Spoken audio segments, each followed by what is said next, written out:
All right, today I sit down with Jake Terrio. He is a hunter out of Connecticut.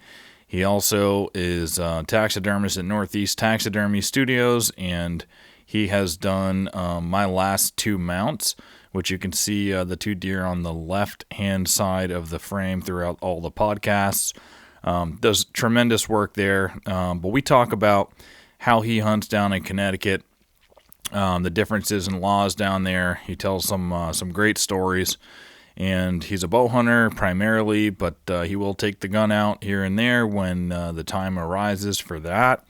And he's done some really cool things. I mean, he put together a binder of every deer that he's ever shot. He's been doing it since his first one, and he's going to do that for the rest of his life, and just to memorialize the hunt and what stand he took it out of, and he writes a nice note and keeps the journal, and I think it's really cool. So we just talk about all of his strategies down there, how he likes to hunt. We haven't had a lot of Connecticut hunters on the podcast, so it's nice to have another one and get their perspective on hunting up here in the Northeast.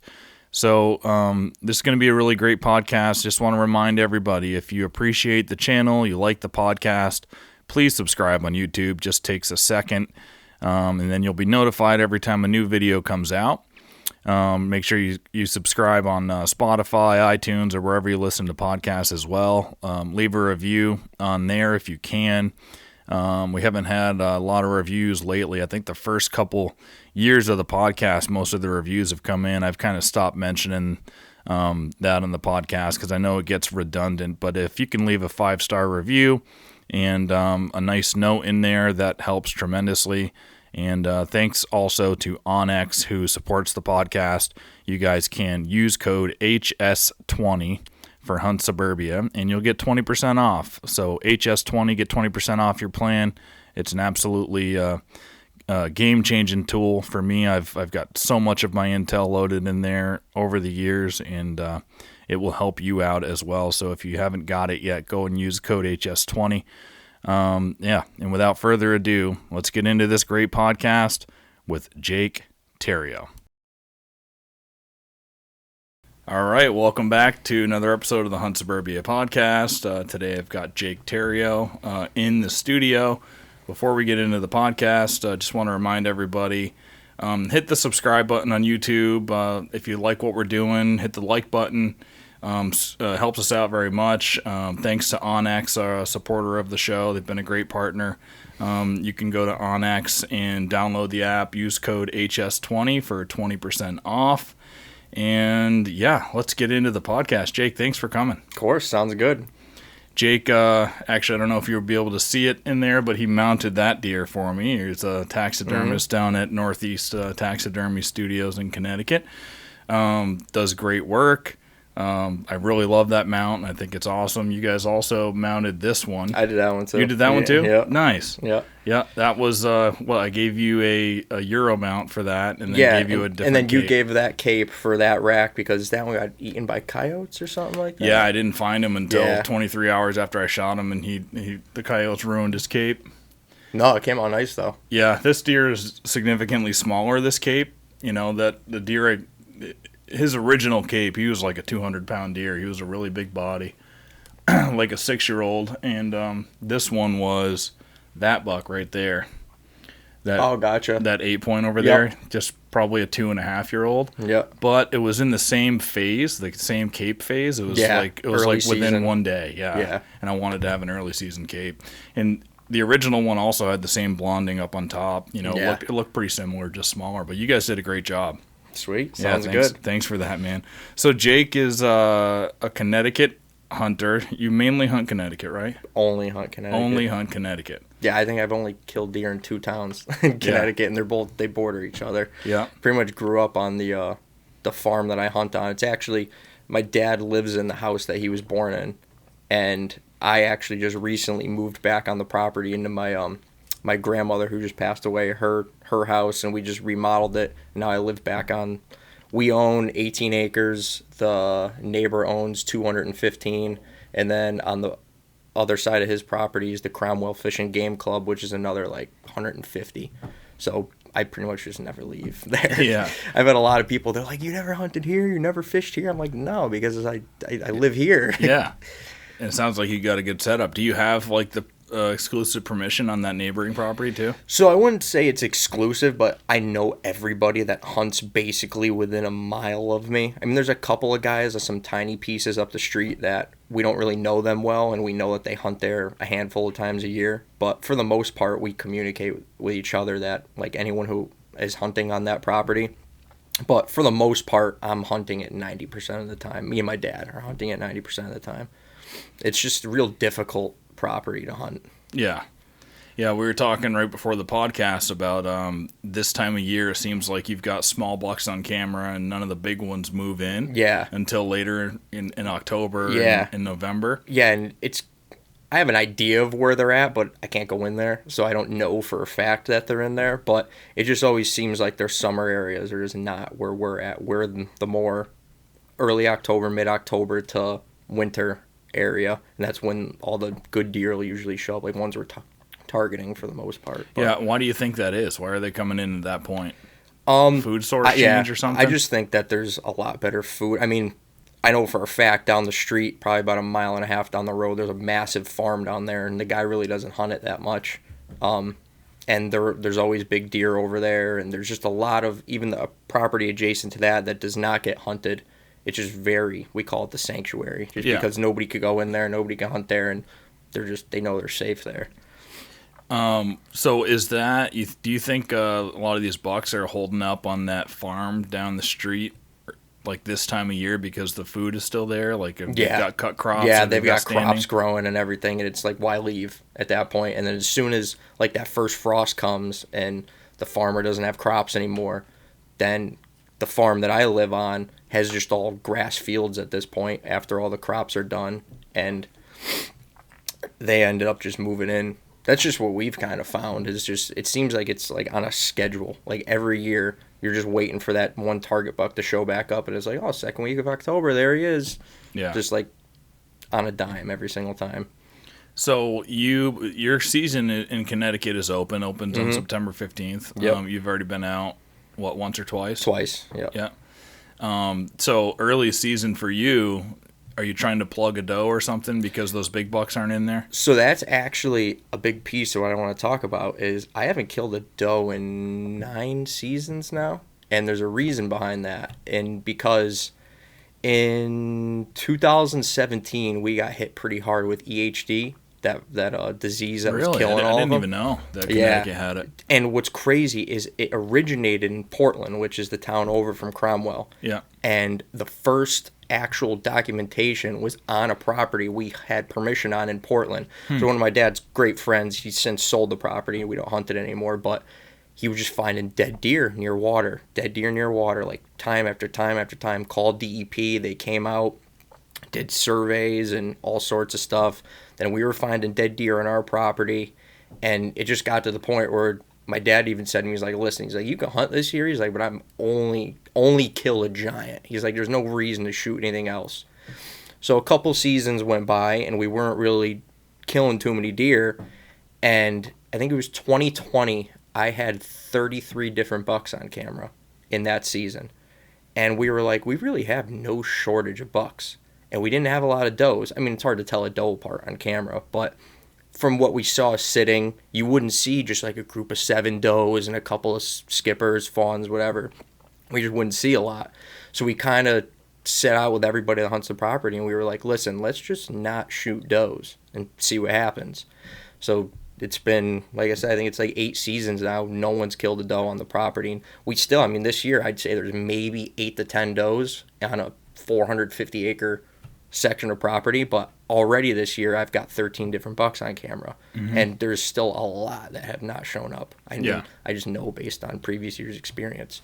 So I basically, if I want to whack something, my rule of thumb, first thing with antlers that walks under me is getting it every single year, no matter what. I don't care if they're this big, I don't care if it's a 10. It's getting it. And then after that, I'll get a little picky. If we hit later in the season, still haven't gotten another deer, I'll whack another little buck. Yeah. It just, we have them to spare, and everyone says, oh, let them grow.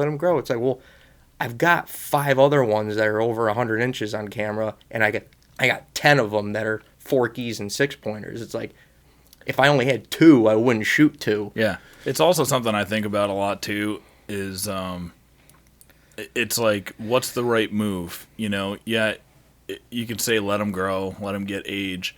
But also, if you're taking a younger buck, this is what I think about. If you're taking a younger buck, then it's allowing another one of the older bucks that you could have shot to get another year older too. Yeah. So you're also letting that mature buck maybe get bigger growth and get into another year of age class by filling a tag on a younger one. Yeah. So, I don't see any harm in it at all. Yeah, no. And the other thing I got going for me, like I've talked to out-of-state people all the time, is I could shoot a ton of deer down there. Like bucks alone, I could shoot 2 with my bow. I was going to say, how many buck tags do you get? I got 2 with my bow. I could shoot 1, we get a landowner tag because we own 18 acres. I could shoot 1 with my private land shotgun rifle tag. I could shoot 1 with a muzzleloader tag just on the property that I hunt. If I wanted to go nuts, I could go shoot a buck on state land with the bow. I could go shoot a buck on state land with a shotgun. I could go shoot a buck on state land with the muzzleloader. So you could shoot like 8 bucks down there. Even crazier part, if you want to hunt the southern zone, which is the coastline, like that borders the Sound, every 2 does you kill, you get a buck tag. It's unlimited does down there. Wow. So if you wanted, I mean, I don't have any permission or on private land or anything on the south zone, but if I wanted to and went and got permission, every 2 does you get a buck tag. It's called the earn a buck system that they do. Yeah. So Connecticut's ridiculous. You could just kill. I mean, I'm not trying to get people to. Do you think that's good or do you think that's bad? I think Connecticut has a ton of deer, and I don't think it's bad in any way because already on my Facebook on CT Hunting is blowing up. People are killing monsters, and we're 4 days into the season, and I've already seen 20 bucks that are 120 inches or better shot on that page. Yep. I mean, there's a lot of monster deer in Connecticut. It's just a hard place to hunt because, unlike Mass, the one thing I really like that you guys have is as long as it's not posted, you could hunt it type thing. Yep. Whereas us, you got to go knock on that door regardless. Even if someone owns 500 acres that they've never stepped on in their life, you can't go there unless they give you written permission on a slip. Yep. But that, what I've found here is that when opportunities are limited by laws or regulations or whatever, yes, it's bad for the everyday hunter because it's like super hard, But and adding another barrier to entry where you have to go knock on a door, it's going to, wipe out like 90% of the hunters who just don't have it in them to go knock on a door and get permission. Like they're either afraid of it or it's not their personality to do that. But all of that will lead to an older age class of bucks. Like, what is Connecticut's age class of bucks that you found? Like, is it positioned well? I can't say that my experience with it is in line with everybody else's because I'll get a little deeper into it. There's a couple specific deer I'd like to talk about that I've taken, but my 2 biggest deer in my life, I had them both aged by deer age. One was 7.5, one was 11.5. And I mean, both those deer I had 3+ years of history with on cameras, but I would say that consistently people are killing 4.5, 5.5-year-old deer based just, and again, it's hard to tell. You never know for sure. I mean, we would have never thought the deer I shot was 11.5. I thought he was like 6.5. Yep. But you just don't know. But I mean, the thing is, a lot of deer get killed in Connecticut, so it's maybe that one that falls into that property that just never gets seen or anything like that, and then one day in the rut makes a mistake, and he's been living on that property for 8 years. He might be a little older, but the public land that we do have gets hunted like crazy. That's right. I would imagine. I really don't hunt public ever. I mean, I'm one of the Orange Army that everybody says I'd only really go out there during our shotgun season. We'll do drives on state land and stuff like that, but it just seems to not be worth it when I've got a huge farm to hunt and everything like that. Just because you run into people left and right, there's gunshots going everywhere, and it seems like unless you go miles into the woods and get in there an hour and a half before light, you're not going to really have any success on like a higher quality animal. So is the season starts September 15th, and does it go into January too in Connecticut? Only our south zone does. Okay. And the south zone you could bait too, which a lot of people take that opportunity to do. But I mean, like I said, I don't hunt down there. I have a friend that hunts down there, and he hunts right over his big black feeder that Yeah. puts food out. But Yeah. he even texts me all the time. He goes, dude, it ain't any easier. He goes, I don't care what anybody says. He goes, it's easier to kill spikes and 4-pointers. And same that his dad shot a 4-pointer opening day right over a feeder. But he's like, he's got giants on camera, like 150, 160 class deer, and it's midnight. Yeah. They do not come out during the day. Yeah, that's It's what very I've heard seldom. in baiting states where you can do that. That's what I've heard. Yeah. Yeah. They get like adapt to it. They know. And it's crazy just because you think, oh, baiting, put bait out, you'll end up killing the biggest deer of your life. It's like, nah, it doesn't really make it any easier. Yeah. What is like the overall sentiment in Connecticut? I'm wondering if it's similar to Massachusetts, especially like central and all the way to eastern. You get closer to Boston, where it's a lot of people that are anti-hunting or don't understand hunting, so it is hard to get permission. Is it like that in Connecticut too? So I can't speak too much to deer hunting aspect just because I've never went and asked someone for permission just because I grew up on this huge farm. But for the most part, I think it's kind of like an ease into it type of thing. I've had a couple of friends and people I know, they'll go to someone's house and try to get permission. They'll start off like, hey, you have any coyotes? And they're like, oh yeah, I'd love if someone could get rid of them. And you work in, and then you shoot a coyote, and then you could try to ease and like, hey, you think I could hunt deer here? And they'll be like, maybe. And then a month later they call you back. You know what? You can hunt deer here. They're eating from our garden. But it's like 1 out of 10 times that you're gonna get someone to actually write their signature on the slip and give it to you.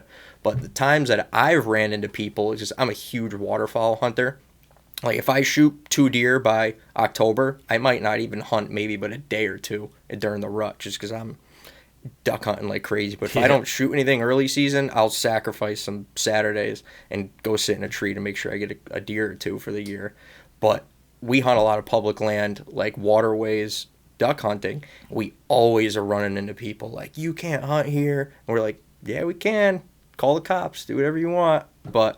And why? Because you're on water going through private land, but the waterway is public? So, in Connecticut, if it's tidal water, like Connecticut River or like down along the shoreline and stuff like that, you've got a barrier. It's the high tide. You just have to be below the high tide mark. Right.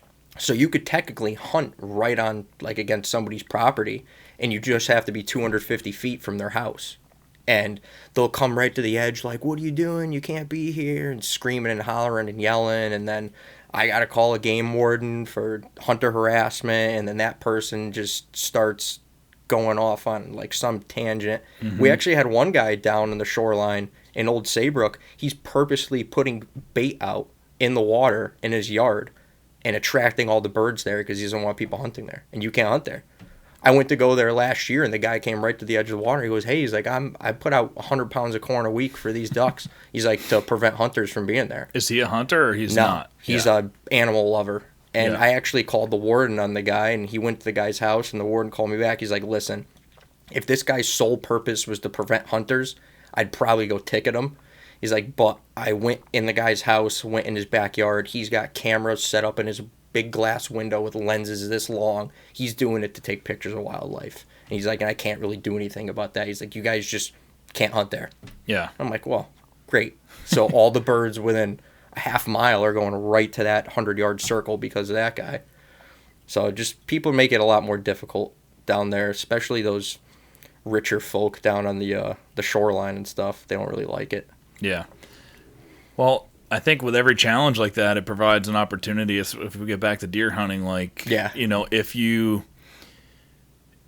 could be really worth it if you work to get permission in Connecticut on a nice piece. It definitely could be. And also, like, all of these, you know, if you got a 300-acre property or something big, even 100 acres that somebody is just, you're never going to get permission from them. Mm-hmm. And there's a couple of those there that makes a sanctuary where deer are going to get older, and you could find a 6 or 7 acre piece or even a 3-acre piece that borders those and get permission there, and I think that could be worth it. Oh, yeah, for sure. I mean, you see a lot of, even like the guys on YouTube and stuff, they get that little 2-acre piece that's in between 2 500-acre farms, and that's where they kill that giant. Yeah, Yeah, the only problem with the small pieces is if you shoot it and then the buck goes off that property. So what are the rules in Connecticut on that? I'm sure you have to go and get permission to retrieve your deer if it goes into somebody else's property. Yeah, I would assume. I've never ran into that, but I would assume that's the case. That you just have to have them say yes or something like that. Yeah. I want to say I have heard. Don't quote me on this, but I have heard that if you get a warden involved, they have like jurisdiction regardless to go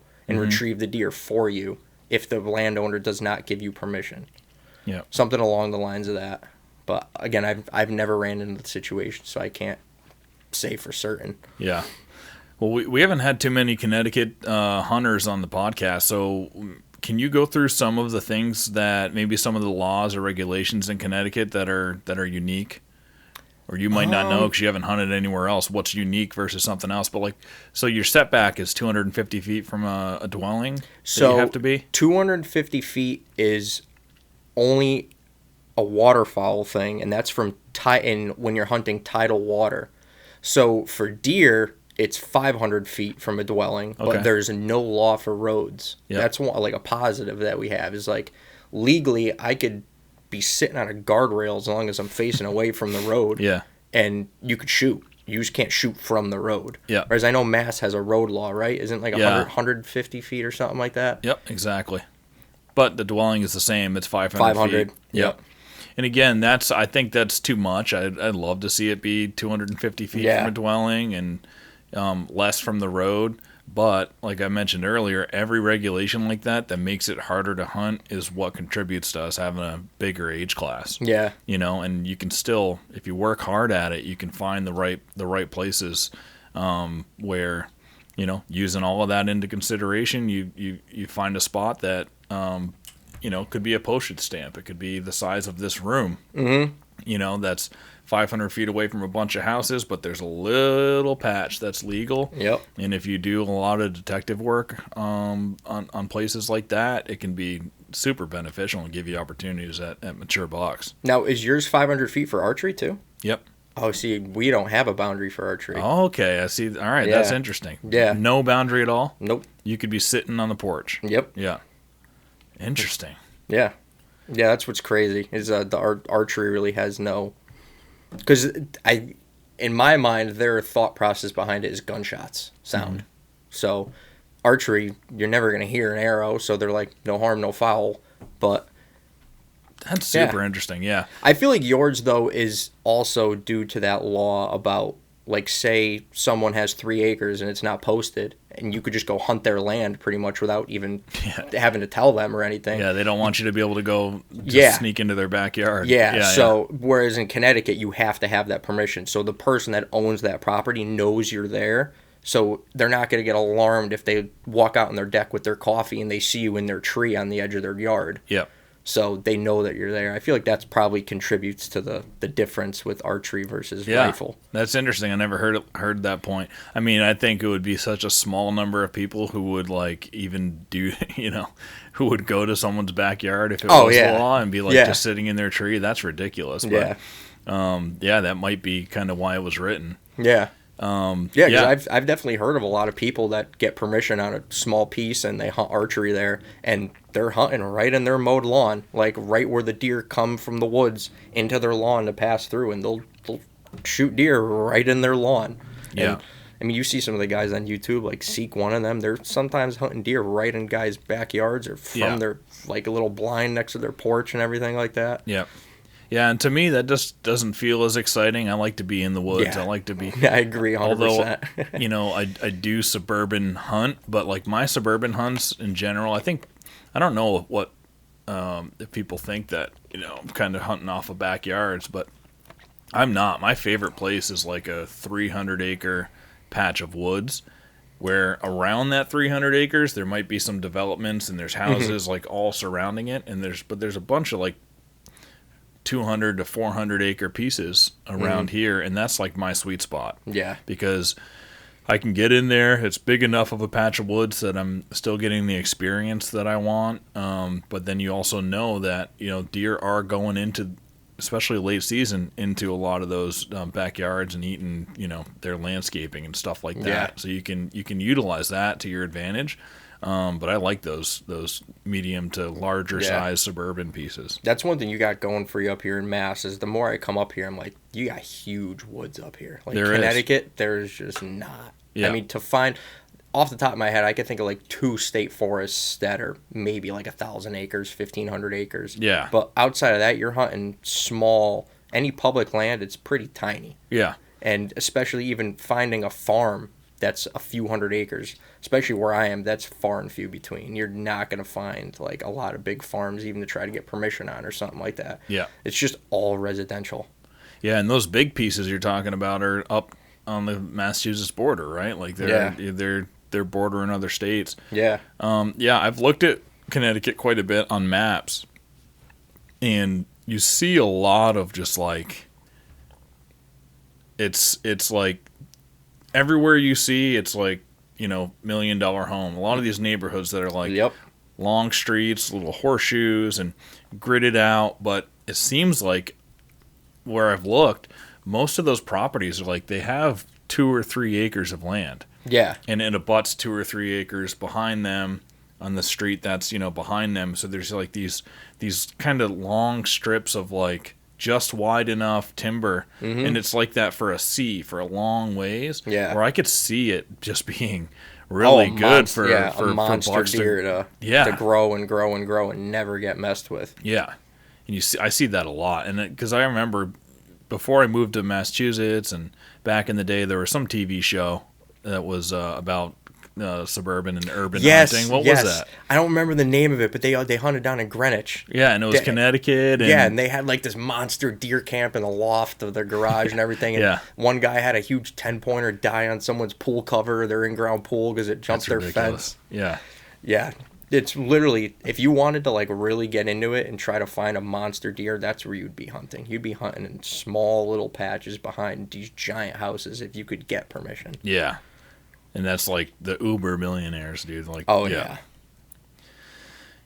Well, that's interesting. Let's talk about one of those bucks that you wanted to talk about, either the 7 or the 11. Let's do the 7-year-old first. So yeah, that was the one I'd love to start with, because that deer, I've told a lot of people up at Huntstock this story, and it's crazy. Like, I've never even heard of, listen to all hunting stories, like anything that even matches it.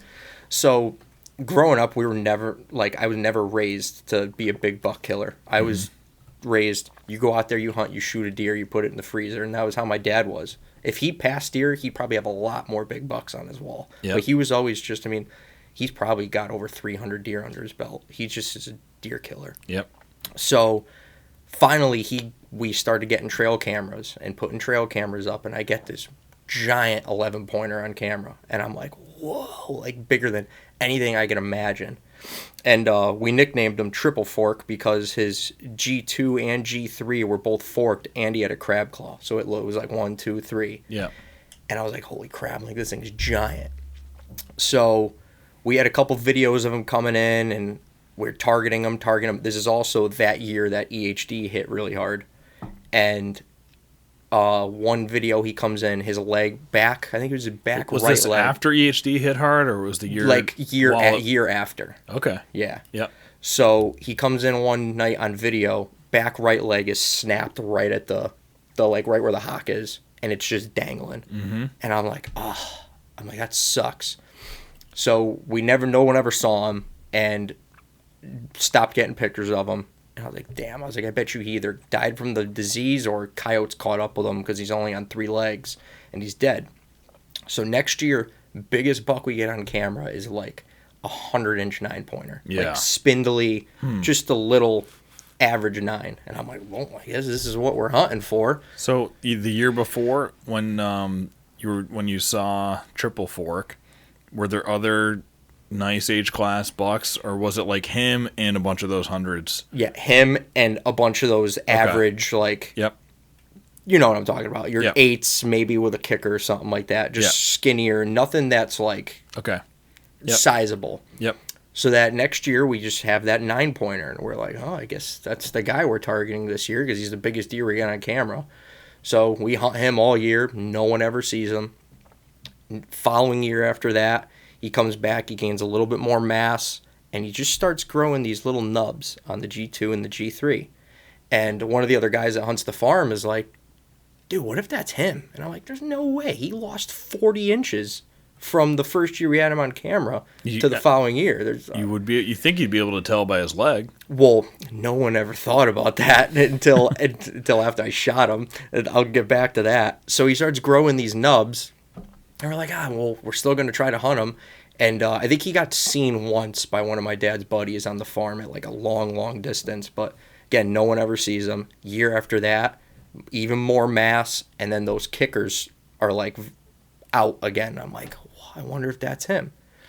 So again, no one kills him that year. Year after that, I end up being fortunate enough to shoot him, and he aged him. He was 7.5, and I'm looking at him on the ground, and I look at his back right leg, and it's this big around, right where the deer's legs normally, like, you could put your fingers around it, right on that long stretch that goes from like the tarsal gland down to the hoof. There's a ball like this, and it's got exposed bone in it, and the leg bends at like a crazy angle. So I start going back in trail camera pictures, and I go back to that little tiny 9-pointer, and I got one picture where it's his whole body up close in the camera, and I zoom in on that back right leg, and it's got that big bone growth on the leg. So I'm like, holy crap. I'm like, that's the same deer that we had that broke his leg, and he lost 40 inches. 40 inches in 1 year. 1 year. Yeah. And the craziest part is, based on getting him aged, that means that first year we had him that we know of on camera, he was 3. Yeah. And he was probably a 140-inch deer, 11-pointer, and he shrunk down to like a 95, 100-inch 9-pointer. I mean, main beams like this. Like, like skinny little. I got a ton of pictures on my phone. I could send them to you too and show you the whole. Do that. I'll put that into the podcast. I've got tons of trail camera pictures of this deer. So apart from losing the 40 inches, did he have any deformities on one side over the other, or was he kind of symmetrical? No, still? It was still So when he was the 9, he just became like an average 9, and then just more mass the next year, and then the year after that, more mass. The kickers started forming, and then the year after that, he was just this big mast with the kickers and the G2 and the G3. He ended up scoring, I think, like 138 and 7/8. So he was like slowly getting back to where he was when he was 3 years old. Yeah. So when I shot him, he had way more mass than the first year we had pictures of him, but his tine length was longer the first year we had him on camera. So he kind of exchanged. Yeah. But I'm honestly happy it worked out the way it did, because I just think that's nuts, that the way that whole story happened and everything. Yep. And especially, I remember listening to one of your stories about one of your deer that you had said you wouldn't have shot if it weren't for a cell camera or something like that. Yep. I wouldn't. That one? That one? Yeah. I would not have shot this deer if it wasn't for a cell camera, because I went out and sat in our stand on a Friday night with the rifle, and I'm sitting there and I'm looking way across this swamp, like 200 yards. It overlooks this huge like clearing next to a swamp, and I just see this tree like raking like crazy. Yeah. Put it in my scope, and I could just see his kickers, all those kickers raking this tree, and I'm like, I clicked the safety off. I'm like, I've never practiced at this distance. I'm like, what are you going to do? Wound the deer you've been chasing for 4 seasons? Yeah. So I stop, gets dark out, walk back to the house. I was like, I looked at my dad. I'm like, I just saw him. And he was like, well, what happened? I'm like, it would have been a stupid shot. I would have never been able to get to where I shot him, because it's in the middle of a swamp. And so that night, I was like, you know what? I'm going to go hunt a different stand. So this time of year was, gun season hadn't started yet, but our landowner gun season starts like 2 weeks before Connecticut's gun season starts. Okay. So the stand I was in, I could hunt with the gun. Where I wanted to go the next day was bow, because it was off our property, on the neighbor's property. So I was planning on going there. I had my bow. I wake up in the morning. I check my cell camera. He walked by on our property, going into this huge pricker thicket at like 9 p.m. that night, and I'm like, I'm like, maybe I should just go hunt that same stand that I saw him, and maybe he'll come back through. So I put my bow back on the couch, open the safe, grab the rifle, go sit back down there, quiet all morning, never saw nothing. And like, I think it was 9:50. I look to my right, where deer never ever come from, and here he's coming through the thickest stuff you could imagine, just pushing branches to the side. I'm like, holy shit. Is this the 11.5 Year-old It's 7 buck? and a half. Oh, Seven and a so half. this is the hunt for that buck. Yeah. Okay. All right. Good. Yeah. So I'm like, holy shit. Like, real time, this is exactly how it happened. I was like, oh, deer. Put in the scope. I'm like, that's a giant. And then all of a sudden he turns sideways and I see the kickers. I'm like, and fucking shoot. And I'm like, holy crap. I'm like, I can't believe that just happened. So I call my dad. He's in the kitchen with my mom and my sister. I'm like, I just crushed him. I'm like, and he's like, no. He comes driving down, walks in. He's like, let's give it like a half hour, 45 minutes. And we start tracking. He looks at me. He's like, dude, this is horrible blood. I'm like, great. How did I screw this up with a 7mm at 60 yards? I was like, oh. Was he broadside or what? Yeah, fully broadside. Yeah. And I'm like, how did I mess this up? And I'm hands and knees looking at these drips. I mean, like pencil eraser drips. And all of a sudden, I feel both my dad's hands on my shoulders, and he just goes, hey, and he stands me up. And he turns my head, and he just goes like this. And deer only went like 50 yards. Yeah. And I was just like, holy shit. Like, we were starting to tell each other, like, the whole group of guys that hunts the properties and the surrounding property were like, no one's ever going to kill this deer. He was starting to become like a ghost. Yeah. We were like, no, I was the first person to see him, like, for a fact on hoof in 4 seasons. Mm-hmm. So it was just like, he's a ghost. Like, no one's going to kill him. And the fact that I did it was just, like, insane. That must have been such a good feeling, dude. Oh, yeah. So what happened with the blood? Where was the shot placement? It was perfect. Heart, lung, like, crushed him. It happens sometimes. Yeah, I see it so many times on deer to where you hit them right exactly where you wanted to, and they just don't bleed. Yeah. Yeah, that's why when I shoot a buck and I see him drop within, I know he's dead. Mm-hmm. Still track it. I still like to go track it. Yeah, it teaches you a lot. There's been a couple of times where you just alluded to, man. It's you see him dead, you see him drop, you see them dead, and you go down and you're like, holy shit, there's either no blood or it's very sparse, even though it was a great shot. Yeah, and it thinks even if they drop within 30 yards, it just seems like... Yeah. Yeah, I could even think back to a doe that I shot one time. I shot her on the ground at like 15 yards with a rifle, and I saw her take off around the corner, and I was like, I know I just crushed that thing. No blood for 60 yards, didn't bleed. I found a clump of hair right where I shot it. No blood. All of a sudden, 60 yards go by. Looks like you had a paint bucket out after 60 yards. I mean, I watched exactly where it ran, so I'm following. Never found nothing. It took 60 yards for that deer to even start bleeding. Yep. And then after that, it went 20 and fell over. Yeah. Yeah, it just goes to show you don't give up. Yeah, you definitely do not. You could get very, very, like, hard on yourself and down, feeling like, oh, I might have messed up. You might have done exactly what you need to do. You just got to kind of put your nose at the grindstone and find and, like, push through and find that thing. Yeah, I mean, this one was a 23-hour recovery process. I went in 3 different times looking for last blood and all this stuff, and it's on my YouTube channel if you guys haven't seen it. I forget what it's called, the chocolate rack buck, but I finally found a tiny little speck, 23 hours later of blood after doing grid searching in bigger and bigger circles, and you gotta really stick to it because I could have easily gave up on that deer and never had him. And he's one of my biggest bucks, and I love the hunt, Oh, yeah. And a lot of people might have given up on it after 23 hours and walking 7 miles doing grid searching. Yeah. I mean, it takes a lot of effort, man, but don't give up on it. That wasn't even a good shot. I hit a branch, I didn't think I hit him at first, but anyway, people have heard that story before.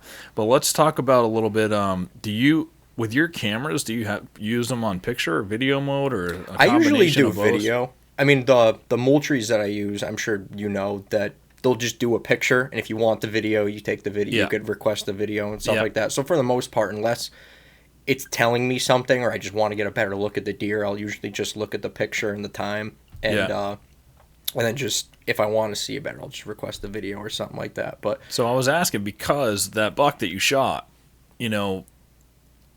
I wanted to know in those 3 years in between them going from 140 to the small 9 and then slowly getting bigger, in his gait, was he limping still? Did it seem like his wound healed up and he was fine? This episode is brought to you by OnX, the #1 hunting GPS app. The OnX Hunt app has been an invaluable tool in my hunting pursuits, whether I'm hunting, shed hunting, scouting, or e-scouting. To support our show and gain access to the best hunting app out there, use code HS20 when signing up, and you'll get 20% off your plan. I use onX to mark rub lines, annual scrapes, stand locations, camera locations, and a lot of other points of interest. For shed hunting, I use the tracking feature, which shows me where I have walked in a patch of woods, but more importantly, it shows me where I haven't been, these little pockets of woods I may have skipped over, and that really helps me to find match sheds that I'm in pursuit of. In Massachusetts, we have to be 500 feet away from a dwelling to release an arrow, or a bullet for that matter, so I frequently will use the bubble feature, which you place a waypoint down on a building, and then you can set your radius bubble to whatever your state setback is, and that'll show you where you where is off limits to hunt and where you are safe to hunt. There are tons of other features I use daily to help me be more successful, which I'll break down in a later video on my channel. But if you want to give onX a try, they're a great sponsor. I would recommend supporting them. Go download onX from the App Store and use code HS20 for 20% off. Just looked like a normal deer. I mean, there was a couple of times that deer got to the point it was like he knew we were after him and stuff like that. I'd have videos on my phone and everything. There was one specific time I remember the year before I shot him. I took the week off of work. I'm like, I'm going to kill this deer this week. It was like mid-November or something like that. Every day sat the same tree I shot him out of. Never saw him. The day after the last time I sat in the tree, he was 20 yards in front of my tree in a scrape at 9 a.m. I was like, you knew that I was there. For 5 days, I sat that same stand, expecting to get like a 100-yard shot of him on the edge of that swamp. But every video, it seemed like he knew what he was doing, where he was going, walking fine. He never changed his ways. Let's put it that way. It just seemed. Do you have any videos of him the year after, like the first year after? Yeah, and he was fine there too. Seems that way. He doesn't seem like he's walking abnormally or anything like that. And in that first time where you saw his leg snapped, was it literally like it was dangly, like tendons and stuff were all gone and there was hardly hanging there? Yeah. Sometimes you see that, and then other times you just see where they're favoring it, but it seems like there's still some rigidity. No, it was swinging because I wish I still had that video, because that video was before we had cell cameras. That was on one of our old Cabela's cameras on an SD card. Yeah. And it was me videotaping on the little screen of the camera. That video that I have. I no longer have that one, but I do very vividly remember every time he stepped, you'd see that leg literally like a nunchuck, like it was swinging. And I was like, wow, like he put that thing in a hole and snapped it or something. So that's where, I mean, we were like pretty confident he was dead. I mean, how many deer can survive that? Yeah. So let's talk about how you utilize trail cameras. Like how much is that? How important is that to your hunting strategies? So I want to say it's very important, but the more I look at it, like I'm still hunting the same spots that my dad's hunted for like 30 years. So he knows the property pretty well. But that was one thing I wanted to touch on is this property, unlike any other property I've hunted, it changes every year. Like you'll have a spot one year where you're getting daylight picture after daylight picture after daylight picture. You might put a camera there the next year. You might not even get pictures of deer there. Yeah. It's crazy how much this property changes. I mean, one year you think you know it and you got it down pat and you kill a giant, and then the next year you're hunting this stand, you don't even see a doe. Yeah, I mean, but I've seen that everywhere. Yeah. Everywhere that I hunt is like that. Yeah, it's so crazy that the same property you hunt, I mean, I've hunted it my whole life. My dad's been hunting it now for, since he was 16, so 42 years. And every year he's like, well, let's go learn it. And we put cameras out in different spots. There are a few spots on it that are like routine, like deer will move through there. It just might be at night one year and during the day one year. Are there community scrapes there? Usually. I don't know if I'd call it there's like a couple that I know of. But there's the same thing though, scrape lines. There might be a scrape line there 3 out of 5 years in one spot, and then the other 2 years there might not even be a scrape there. It's just so crazy, and it's like everyone always thinks you hunt on this 300-acre farm, you must be able to just let those bucks get huge and kill giants. Like, no, not really. And the toughest part about it is it's right on the Connecticut River. I mean, like, the property borders the Connecticut River for quite a long ways. That's cool, though. And we get a lot of deer that, in my opinion, travel the river. So every single year, I get a good, really nice buck. One picture, midnight, in a scrape. Oh, I never seen you before. Yeah. And I never see it again. Yeah. It's just every year it happens. Do you have any cameras on the river? Yeah, like right on the river bank and river edge. Yeah. And that's usually where we'll get. Yeah, we'll usually get pictures of God knows what walking the edge of the river. But it's always just random. We'll get a lot of random deer that we don't recognize. Well, I wonder how many of those bucks are swimming across the river, too. Oh, it happens. We've seen it. I mean, they're good swimmers. I mean, I bet it happens a lot. Yeah. It's my theory is that, so Portland, Connecticut is right on the other side of the river. So it's Cromwell on this side, Portland on this side. Yeah. My theory is that the deer that we don't recognize on our camera are coming from Portland. Yeah. Exactly. Like, it's always rut time, obviously. Yeah. It's when you're going to get some adventurous deer. I think that they're getting curious, swimming the river, because the cool thing is where we're at, there's an island out in the river that separates Portland and Connecticut, or Portland and Cromwell. Mm-hmm. I think they're swimming from Portland and the island, hanging out there. Is it actually like wooded and big enough where they can just chill there for a little bit? Huge. It's 36 acres. Yeah, and that's cool. Pure briar patches. You ever put a camera on that? I want to this year. Dude, do it. I can't right now. It would be impossible with how overgrown everything is. But as soon as everything starts dying and we get that frost, I'm definitely taking my boat out there and putting a camera out there. I want to know what's out there. Yeah. Because if I say, "Oh, I recognize you," and you're out on that island, it's kind of gonna paint the picture for me on like what they're doing and when they're doing it and everything. I mean, the Connecticut River is a serious river, and I imagine there's no place they could walk across it. They have to swim, right? Yeah, it's deep. I mean, the channel to get from Cromwell to Portland, they've got to cross a channel. It's 30, 40 feet deep. Yeah. In some sections. And probably pretty decent current. Oh, yeah. Yeah. Yeah, real. Especially the one end where the channel is. It's pretty heavy current right there. Is there any water on your property or the properties that you hunt, like little ponds, retention ponds, and stuff like that? Lots. Yeah. Lots. There's 2 ponds and 3 swamps, and one of the swamps is probably 80 acres. Okay. It's huge. So if you wounded a deer, wasn't a great shot or something, they've got water to go to other than the Connecticut River. Yeah. Because I was wondering how many deer you guys might have shot over the years that went to the Connecticut River and then never seen again. Got taken to the ocean, you know. Yeah. No, I've never had that happen. I can't speak to my dad. My dad might have had that happen, but off the top of my head, I don't think that we've had that one happen. But yeah, we've definitely had them disappear into the swamps before.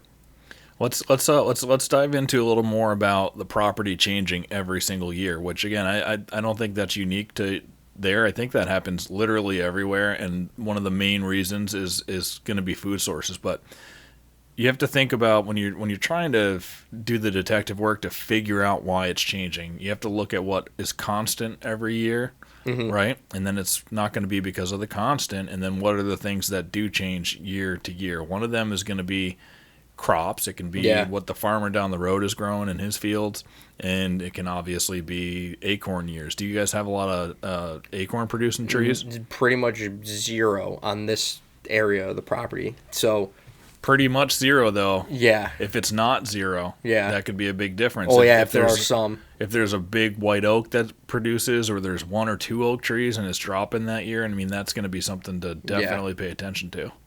Yeah, for sure. Yeah, the thing that's tough is with the river bottom and the river flooding and then going back down, it kills like everything. So it'll flood and be up 15 feet randomly and then come down, and everything that it flooded is just there you go. Wasteland. There's one of your variables, right? Yeah.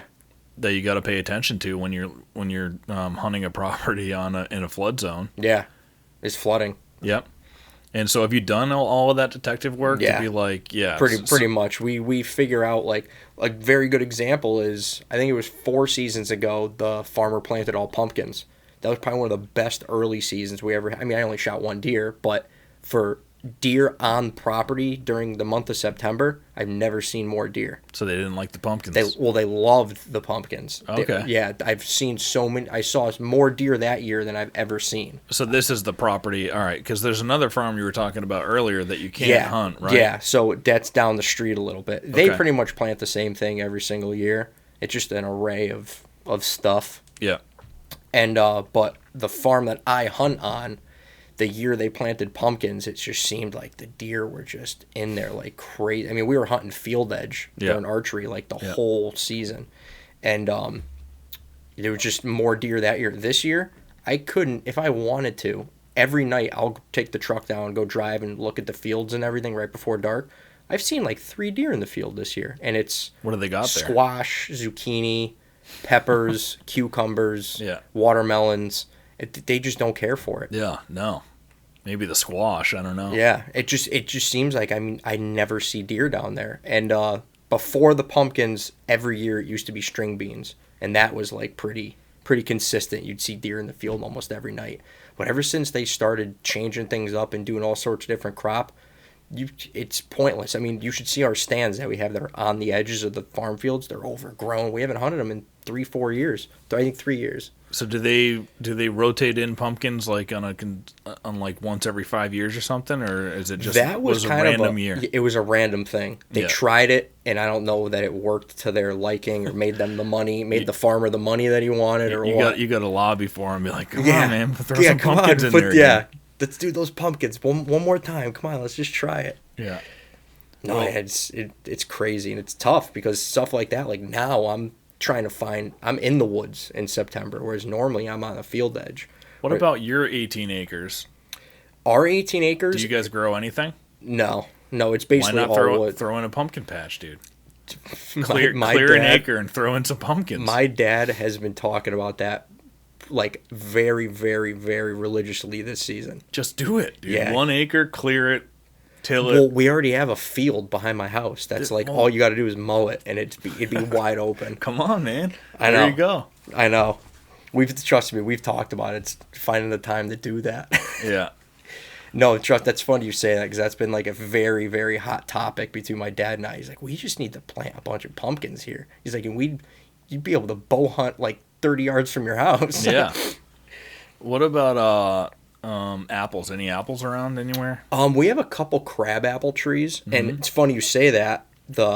They actually just started producing again this year, whereas last year they were dry. I think the year before they were dry. They had nothing, and I've got one camera that's like a lot of deer movement, and there's a crabapple tree 100 yards from it. So they're finding those apples and going in there and using that run again.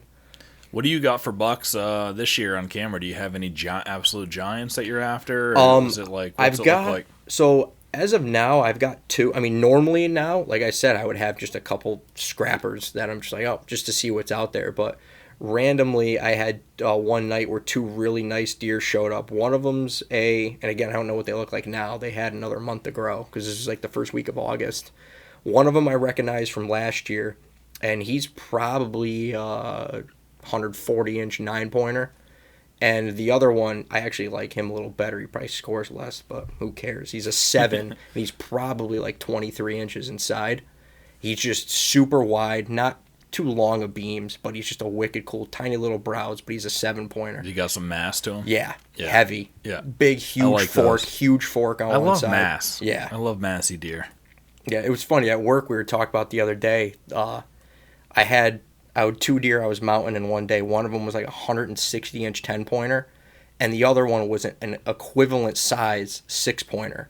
Like, not score-wise, but like giant forks and 2 little brow tines. I'm like, dude, I'd shoot that 6 over that 10 every single day. Yeah. I just think that's way cooler. And even if he didn't have those brows, I'd shoot that 4 over that huge 10-pointer. Yeah. Because who do you know who's got a 4-pointer with forks like giant forks and 25-inch beams? Yeah. I just think, to me, that's wicked cool. Way more cool than score. I mean, even back in the day, like that one, I was super happy with that one. He's a small deer, but he's so unique looking. Yeah. He's got no G2s, and he's just got those 2 big crab claws that come out. For sure. Like, I get that deer on camera. Every single time, I'm like, oh, that's a target deer. Yeah, that's he was so a cool target deer. Yeah. Yeah, every once in a while we'll get a little unique crazy looking deer on camera, and I'm like, oh, I'd like to shoot that. Dude, remind me to show you after the podcast this crazy looking deer that I had last year on camera. That his antlers like wave up like this. Oh, really? Like it looks spooky as hell. Like I call him like I forget what I'm calling him. Not spooky. That was a different deer I was hunting. But he looks like that Scream, that famous painting. Oh yeah. You know, where the guy's got his hands like this and it's waving up. Yep. That's what he looks like.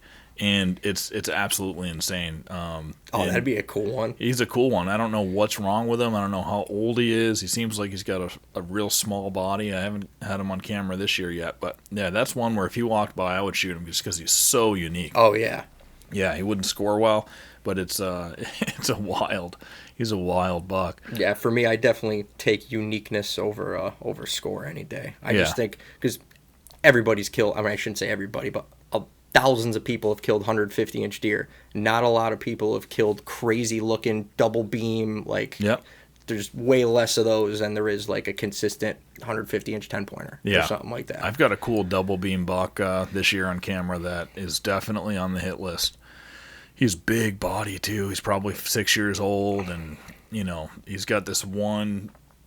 He's like a mainframe 10, and then he's got this beam that comes out a little lower on his left side. It's probably 14 inches, just like that's wicked. Yeah, and he was making a rub yesterday on this spot. Tomorrow I'm going to go hang my stand in there. I've been behind on a lot of stuff this year. Just been really busy with hunt stock and kids and all that.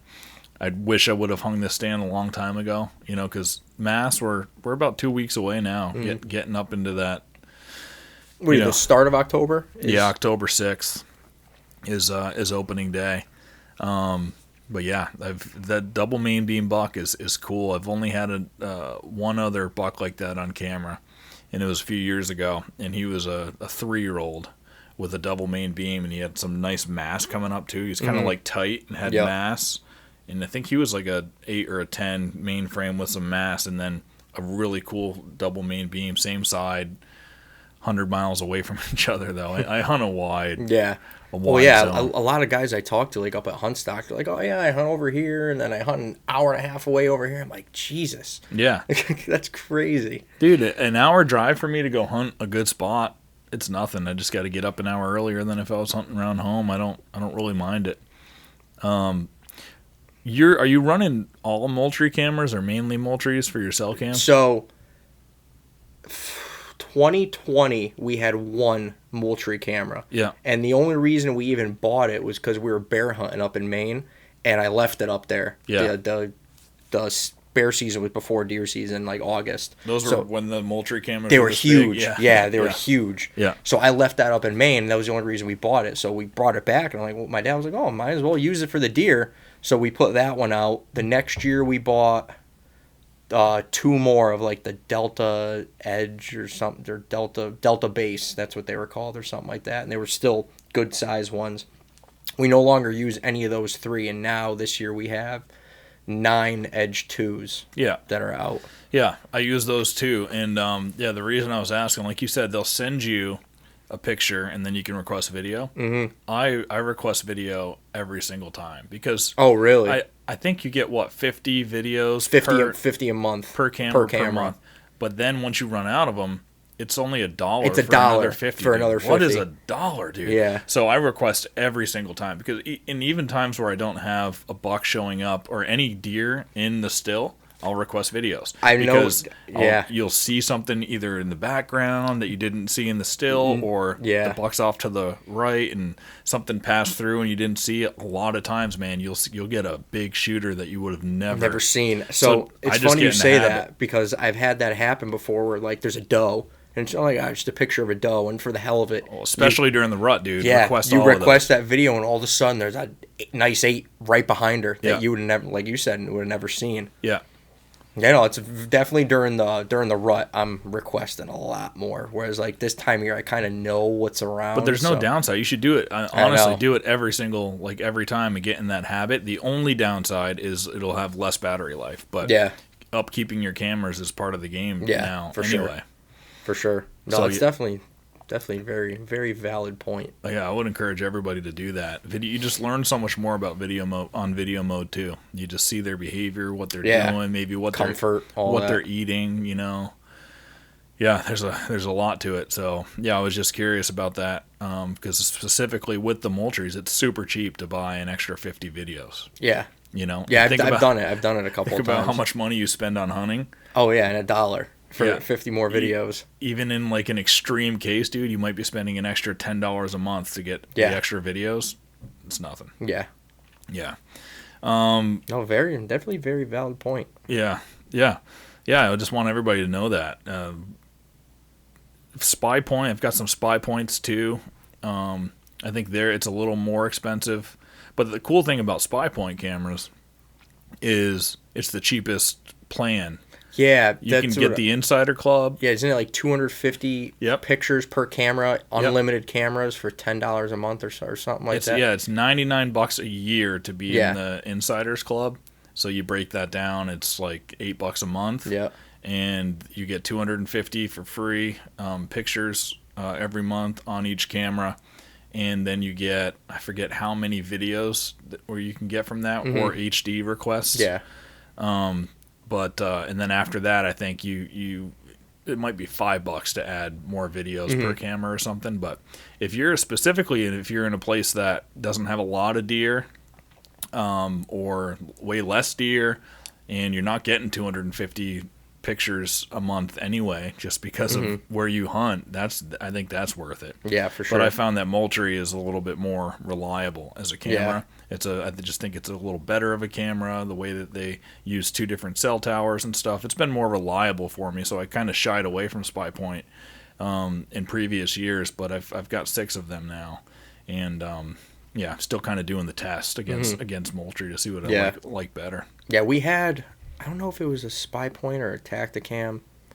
We had something else, and my dad and I were convinced that it was not taking pictures, because we'd go up to this one spot that we have, and it's like there's a scrape there every year, and we put the camera on the scrape, and we go up there, and there's deer tracks in it, and it's opened back up, and we never got a picture of it. It's like, so there was definitely a deer here, and it just didn't take a picture. Yeah. So that was when we would screw around, maybe buy a new camera or something like that. But the Edge 2s, definitely very happy with them. Yeah.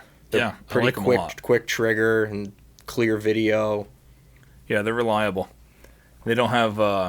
Does yours have the SD cards? Maybe because I have the Edge 2 Pros, and there's no SD cards in it. I want to say ours don't have SD cards. You don't have to mess with that. Yeah, I don't think ours do have SD cards. Yeah. Cool. Let's talk about now your 11-and-a-half-year-old buck and the hunt for him, and what that was like. Yeah. So that deer is, I would call that my lucky deer for my life. And I used it up already at age 25. So in 2022, we had 3 what you would call target deer. If we get them, we get them. We don't, we don't. We're still good. We're not going to not shoot other deer just because of those, but those are the ones that like we're mostly looking for. And it was that deer and 2 other. We had probably like a 115-inch 9-pointer and like a 125, 130-inch 10-pointer. And then there was this one, it's funny, we nicknamed him Fat Bastard, just because the first picture we ever got of him, I'll show him, dude, he looks like a horse. Yeah. I mean, he's got a live weight, he's got to be like 280, 290, just giant. Yeah. Everyone I've shown, they're like, oh my God, look at that thing. And something grew funny on his rack to where his main beam didn't curl around, it just went out. Yeah. So that year, his inside spread was probably like 25. Yeah. It was just ridiculous.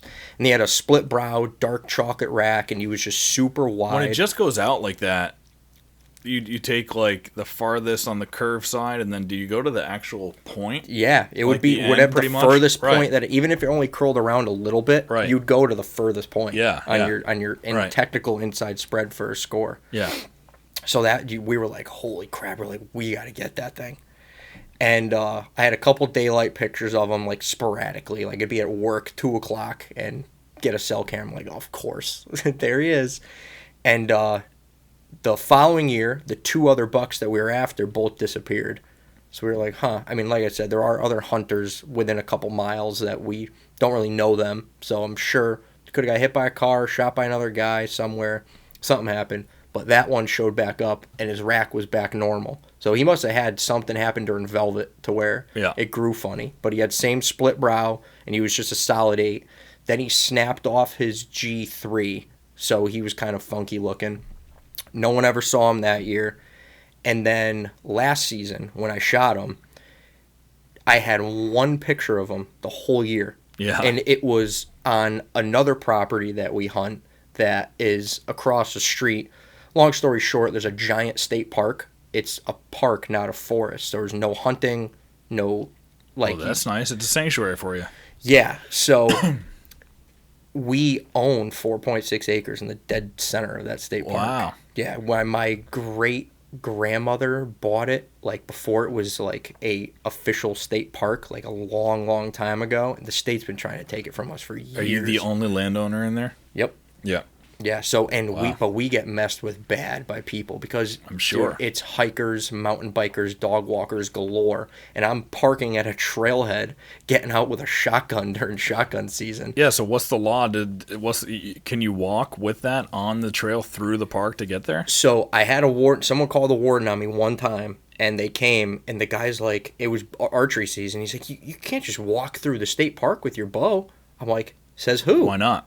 Yeah, And he didn't have an answer. If you don't have an arrow knocked. Yeah, he didn't have an answer. And I'm like, I'm not hunting. I'm traveling through. I'm like, I have a landlocked property out in the center of that state park. Yeah.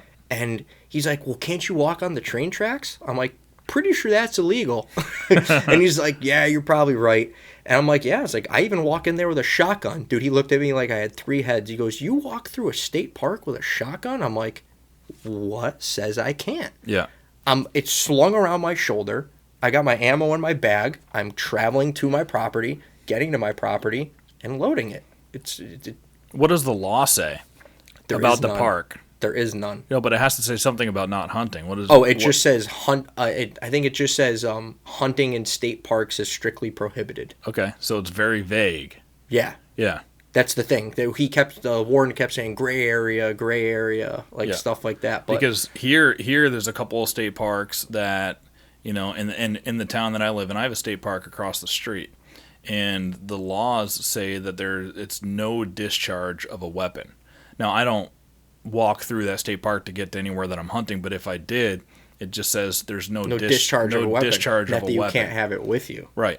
Yeah. Yeah, so you have to really read into the laws, and yeah, if it's vague like that, where it's just no hunting in the state park, then if somebody had issue with it and it got taken up somewhere or whatever, if a warden gave you a ticket, then you just have to be fighting on what the definition of hunting is. Is it hunting if you're walking through with an unloaded weapon? Yeah. Or is it not? Yeah, luckily now we have the state on our side. We actually reached out to the Connecticut State Park supervisor, and she gave us permission to put her name and phone number and everything on pieces of paper, and we put them at the trailhead with a map that shows our property, and like hunter harassment is illegal, yields up to a $500 fine, blah, blah, blah. Because it's tough because there's 2 blazed hiking trails that go through our property. I was going to ask that, yeah. Yeah, because they were there before we ever owned it, like 80, 90 years ago. So people will always be walking through and just walk straight through our property, and we're like, hey, you're on private property. We've had people literally will say from the stand, hey, you're on private property, and they'll just go like right to our face, and we're just like, really?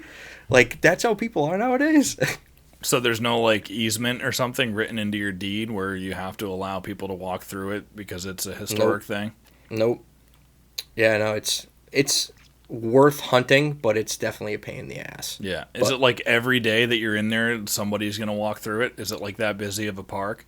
If I'm hunting it on a Saturday morning, because mostly I can only hunt Saturdays for deer.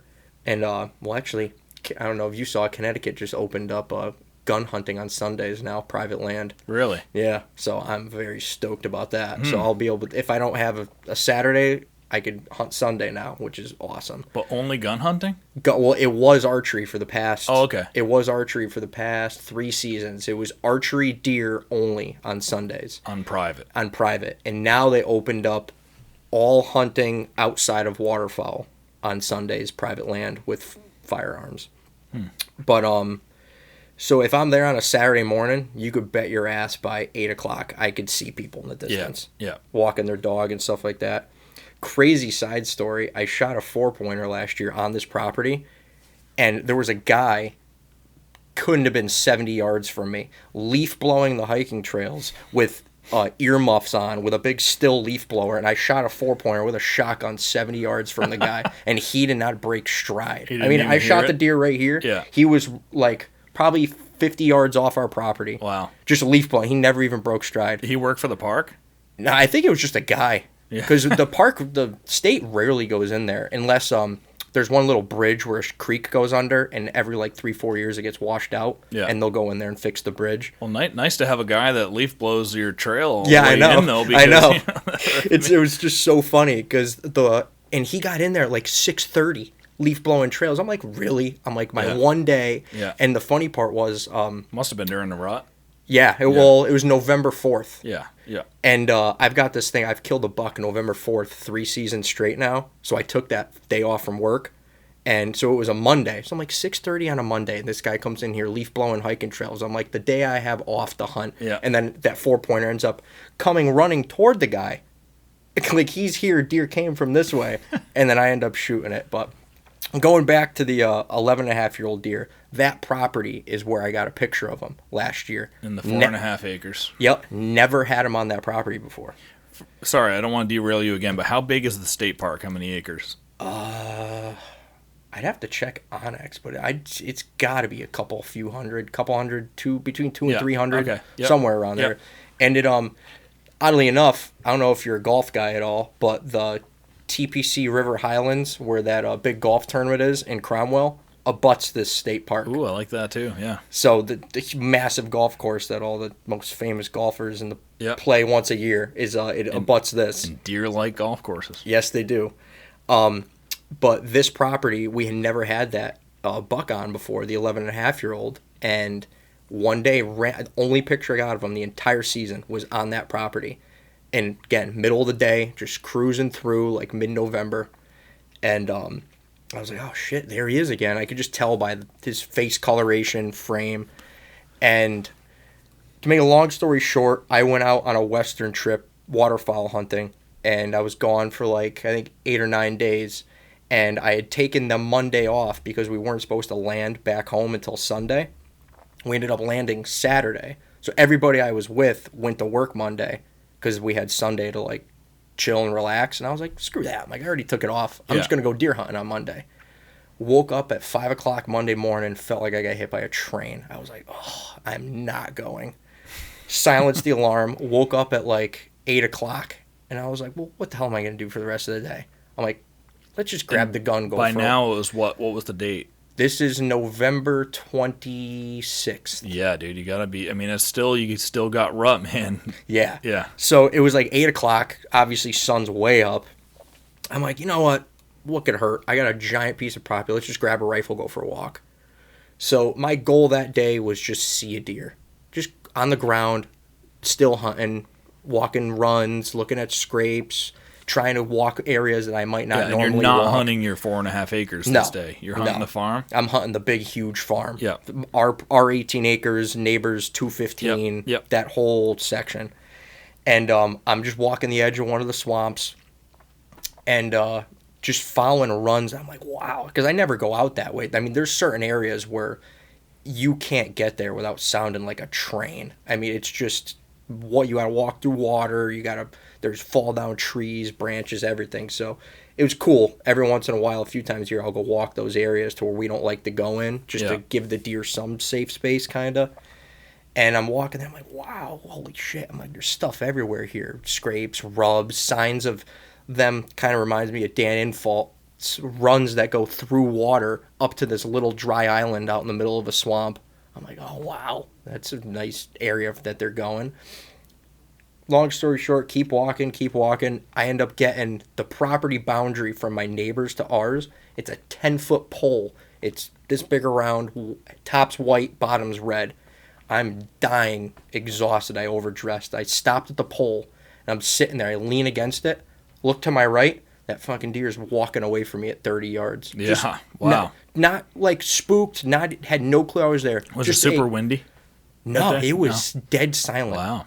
So I don't know if I was just slowly pushing him. Like maybe he heard me break a branch 100 yards behind him and he'd walk 50. Yeah. Then he'd hear me break another branch and he'd walk another. But I came up onto a mowed pheasant trail. So I was no longer walking through thick stuff.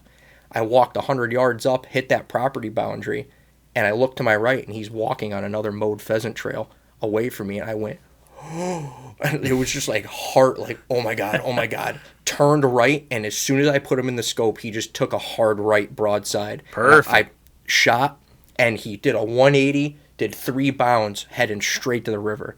I mean, when I shot him, he was probably 100 yards from the Connecticut River. Went straight, I thought he went straight down the bank. I'm like, my legs gave out, I dropped on my back. I'm like, holy shit, I just killed the biggest deer in my life. I was like, oh my God. And so I call my dad, and he's like, he works 35 minutes away. He's like, I'm leaving right now. So he jumps in his truck. He's flying back.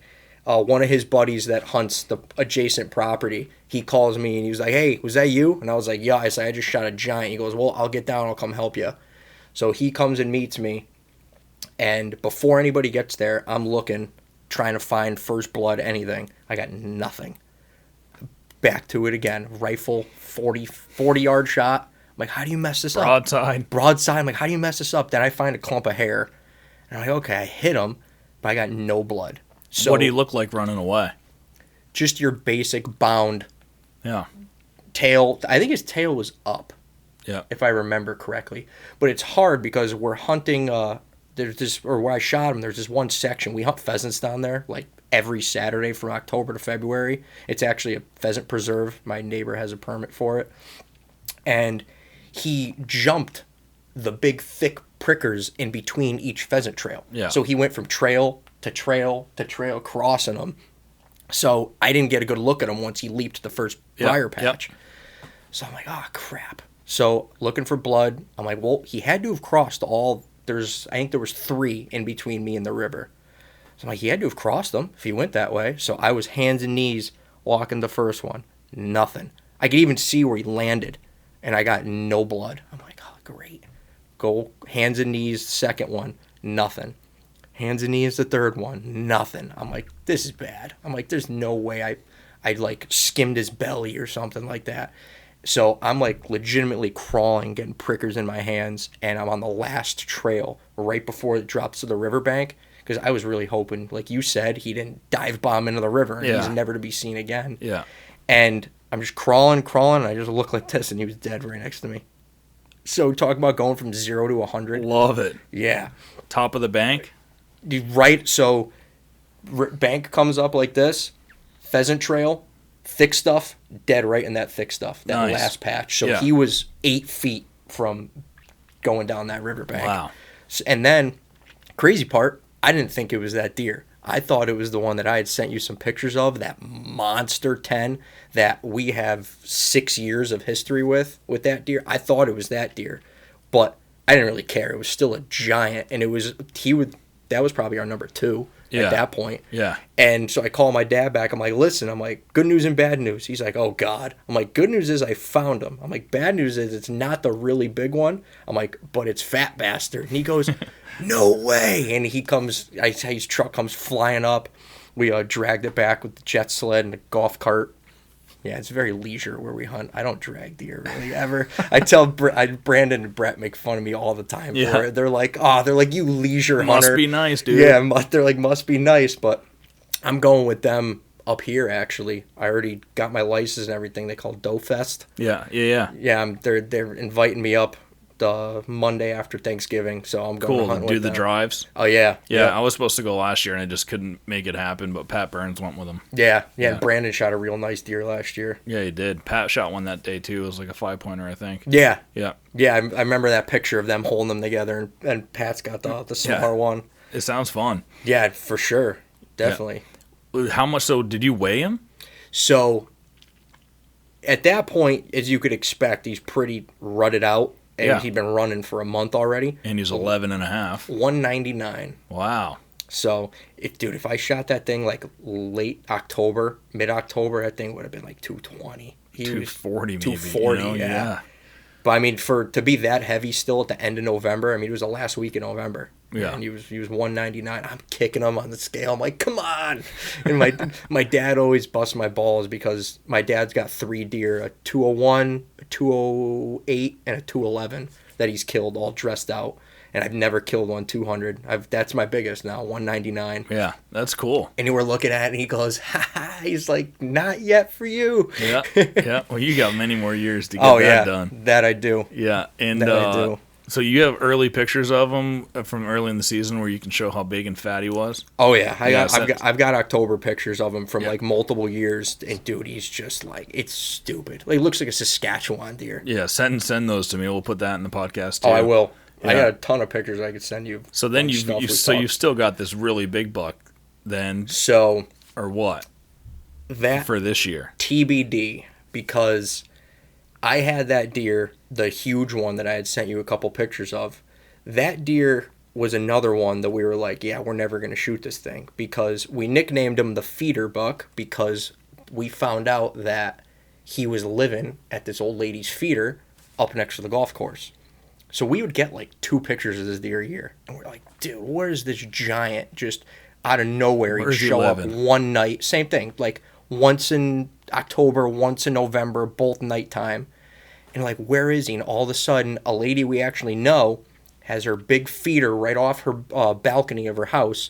And she puts her husband put a trail camera on it for her. And she posts all her pictures all over Facebook. There's our giant buck we're chasing with 6 does at this feeder. Yeah. And tons of pictures. And she had like a half acre of woods behind her house. So what's he got to leave for? He's got does with him. He's got bedding in the woods right there. And he's got a big feeder full of corn. He's got 2 sanctuaries, the golf course and the state park there. Yeah, all winter. So you like, why leave? So that was 5 seasons of that, of just getting 2-3 pictures of him a year. All of a sudden, last year, first picture I got of him was like the first week of October. I probably got 1,000 pictures of that deer last year. Wow. Like 10 times a week. She stopped feeding? She must have. So I'm like, how all of a sudden is he down here like crazy? So we're hunting that area pretty religiously. And this is on our 18 acres now, not even on the neighbor's farm. And I had heard someone say one time, like a rule of thumb, based on the number of times a week you're getting a picture of a deer, it's how far away he is from you. And I don't remember exactly what it was, but I was getting him every night, like every single night. I think he only showed up there in daylight like twice, but that's typical. And so he's going there to feed on something. Yeah, at that point, my dad was even saying to me, he was like, listen, he's like, we're getting this deer on camera this often. He's like, he's bedding right in that swamp for sure. Because it was like clockwork, hour after dark, camera by the end of the swamp, right by it. It was like clockwork. So we hunted like crazy a few times, and just no one ever saw him. And again, this is probably a thing, probably should have taken a day off, sat there dark to dark, and maybe got him leaving at like 2 p.m. or something like that randomly. But my dad has always been a big deer drive guy, all the time, state land doing deer drives, and he is a master of his craft. He on his own, if he knows a property, could go for a walk and he could put a deer right in your lap. He's put a lot of deer in my lap over the years, just small bucks, does, and stuff like that. But he said, I sat one Saturday morning and he was like, listen, he's like, if you don't see this thing by like 9, he's like, pushing the swamp. He's like, I'm going to go for a walk through the swamp. Every time in my life he's ever done a push for me, he brings a gun. It's not even a question. He texts me, goes, hey, I'm on my way. I'm like, all right, cool. Texts me a half hour later, I didn't bring a gun, I brought the dog with me. I'm like, this is going to be the day. I know this is going to be the day. Oh, no. All of a sudden, I hear him screaming across the swamp. What happened? He puts the deer up out of its bed 20 yards from him. He said, he starts calling me, can't even get a word out. He's like, it's the biggest deer I've ever seen in my life. Thing's a giant. He's a giant. Took off right toward me. He goes, you get ready. He's like, that thing is coming right to you. So we hang up. I'm sitting there like shaking like a leaf, like, holy shit, I might shoot the biggest deer I'll ever kill in my life. And never saw nothing. Here comes a doe and a skipper come by me. I'm like, whatever. calls me again. I just jumped him again. He's freaking huge. Never saw it. So I'm like, what the hell happened? So we go back up. The neighbor was getting ready to pheasant hunt with his father-in-law. He goes, you guys should have seen the buck that crossed the field about 20 minutes ago. He goes, it is the biggest racked deer I've ever seen in my life. And his father-in-law was like, I'm 91. He goes, I've hunted 5 states, killed a lot of deer. He goes, nothing ever has touched that. Was he a 10? So every year he changed a little. One year he was a 9, one year he was 11, but it was just split brow kicker type thing. Yeah. He's pretty much a mainframe 10. Yeah. But he's got to be 21, 22 inside. Heavy beams, nice brows, decent tine length. And he's just, I mean, like I said, I'll send you some pictures you could put of him on here. So that night, I got him on camera again with black legs. He was all the way out in a different swamp on the other side of the property. Yeah. Coming back to the little swamp that's on our property.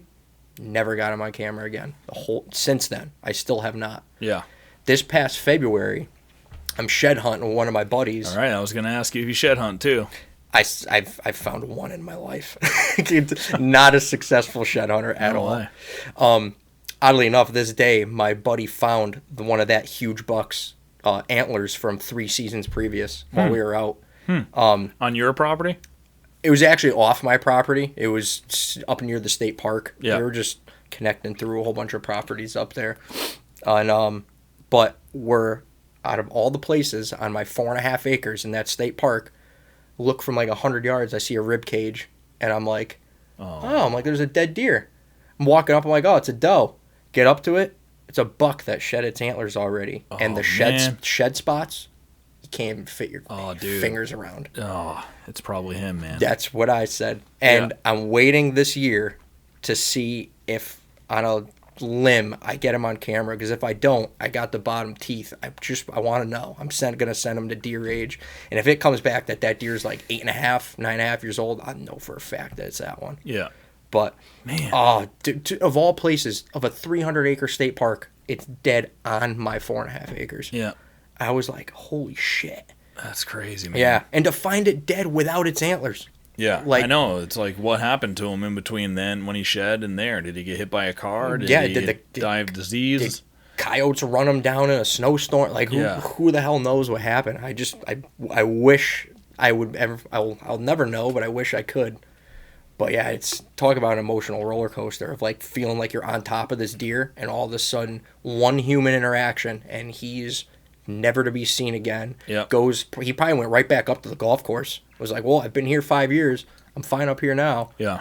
And then just, who knows what happened. I mean, I'm like 99% sure it's him, but the world may never know. Damn, man. Well, that's the way it goes sometimes. Yeah, that's a fact. I mean, hopefully you can hold out hope, man. You might get him on camera, and it'll be a huge surprise. Oh, I know. I'm waiting to wake up that one morning, see him on one of my cameras. But you'll be invigorated with energy, and yeah. The only thing is, too, if I had other big deer on camera, I'd be like, well, maybe. But outside of the one that I killed, fat bastard, those are the only 2 big deer I had on camera. Yeah. So I already killed one. There's only one other that I knew about that had bases that big. Because, as you know, you found tons of sheds. I mean, that shed right there. Yeah. The white spot. Yeah, this is one of the bigger ones that I found. He had a lot of mass. The spots on the skull are that big. Yeah. I mean, that's a 150-inch 8. Yeah, that's a heavy antlered animal right there. And that's exactly what those spots on his bases look like. Yeah. I mean, I couldn't wrap my fingers around them. Yeah. That's basically exactly what the bases looked like. But yeah, that was definitely like what the hell moment of all places. Like, I wish I didn't find it. Now we gotta talk shed hunting, because do you go out very often, or no, because you haven't been successful? I went for the first time, I think 2 years ago. I like going for walks, so it's something to do while you're walking, but I don't love it yet. Let's put it that. Yeah. It's probably because of the lack of success, but well, dude, if you want to have me down sometime next year, I'd love to. I'll make the trip. Pat Burns and I have driven through Connecticut a couple of times. I forget what we were doing, going to meetings or a show or something. Oh, I think coming back from Great American Outdoor Show, and we're like, we always when we're going to a show somewhere. And let's stop and shed hunt. Yeah, typically it's January, February, or March, which is a good shed hunting time. We always try to find places along the way that we can shed hunt. And we stopped in Connecticut, and knowing you can't go on private, we were looking for public pieces that abutted good private. We didn't find any that day, but we were like, man, look at all these private places where we could just get permission would be awesome. So we're like, I really want to do some shed hunting in Connecticut and be successful. Well, and I think I got 600 acres for you. Yeah, let's do it, man. And we will find some. Yeah, because I probably don't have a trained eye for it either. Yeah, so. and probably nobody else shed hunts the properties. No one has ever shed hunted. So there's going to be property. old ones that we can find. There's going to be a lot. We might be able to put together some pieces of the puzzle for you on some things. That'd be awesome. And dude, then, if we could find the antlers that thing dropped, oh my God, I'd be tickled. I'd mount it. Yeah, dude, I really would. Yeah. And then even like that golf course, I know it seems like it's an insurmountable thing, but we should go talk to that golf course and see if they'll let you shed hunt it. I mean, you're not doing any damage by doing that, because there might be some there. I don't know if you ever talked to that lady who was feeding to see if she. Oh, we could get up there for sure. But you should talk. I mean, do you know if she picked up sheds? Because a lot of places where people are feeding, they'll just drop right there. She might have a room full of those things that you could just look at. You know. Yeah, that's true. I never thought about that. Yeah. I could definitely get in contact with her. My parents know her. Yeah. Yeah. No, I would love to do that one day. Dude, I could make that happen very easily. Yeah, well, we can shoot some video around it too if you wanted to. But yeah, let's plan that. Maybe Pat Burns will want to come down too, because he's a better shed hunter than me. He's been doing it longer than me. He taught me a lot. You know of what stuff. to look for, where to look, stuff like that. Oh, 100%. Yeah, know where to look for. But it is like you said. It's a train. You get your eyes trained for it. Mm-hmm. There's like strategy in how you're scanning and walking through the woods. Some people will be creeping through the woods, and you're going way too slow. You're not covering enough ground. Like, we'll cover all 600 acres in that day, moving at a pretty good clip, and then slowing down where you start to see fresh droppings and where they're feeding. You take a little bit more time there, but you're just scanning. And what I found is I'm scanning for big ones, right? Yeah, you'll just end up finding a small one. Yeah, like you scan for you train your eye to scan for the big ones, you know, and it might just be this much somewhere sticking out, but every once in a while, like this one I found was laying something like that. And I was like, dude, it was right in the open. And they just stick out when they're big like that. Yeah. But you'll end up finding smaller ones. Yeah, let's do that. I would love to do that. And something I wanted to ask you about your 4.5 acres. Is it just open hardwoods? Like, what is that 4.5 acres look like? It's basically straight open hardwoods, and it's got one little pricker patch on like the south end of it. That we have a stand in there, and it's like a thick spot. And what's nice is our 4.5 acres, I say it's in the dead center of the park, and as if you were walking in it, you would consider it the center of the park, but it's actually on the left side on a map. Yeah. And it abuts the train tracks, and the train tracks are like 20-foot elevation going straight up to where the tracks are. So they'll bed all on our property in that the pricker patch right along the train tracks. Mm-hmm. So we mostly hunt the outside edge of the pricker patch, and then one stand is just scanning the open hardwoods on the north end of our property, facing back toward the rest of our little 4.5 acres. Yeah. And is there like a hard edge with the part that borders the state park? Like, it's like, oh, it's managed differently, or it's all just kind of looks the same? It looks exactly the same. Yeah. It's just cool. Open woods, and you'll see a sign that says leaving, or state property or something like that. Yeah. And then the other side, it says entering private property. But even the signs that the state puts up, they're this big. It says entering private. Yeah. We put up huge signs and everything, and people still just walk right by them. Yeah.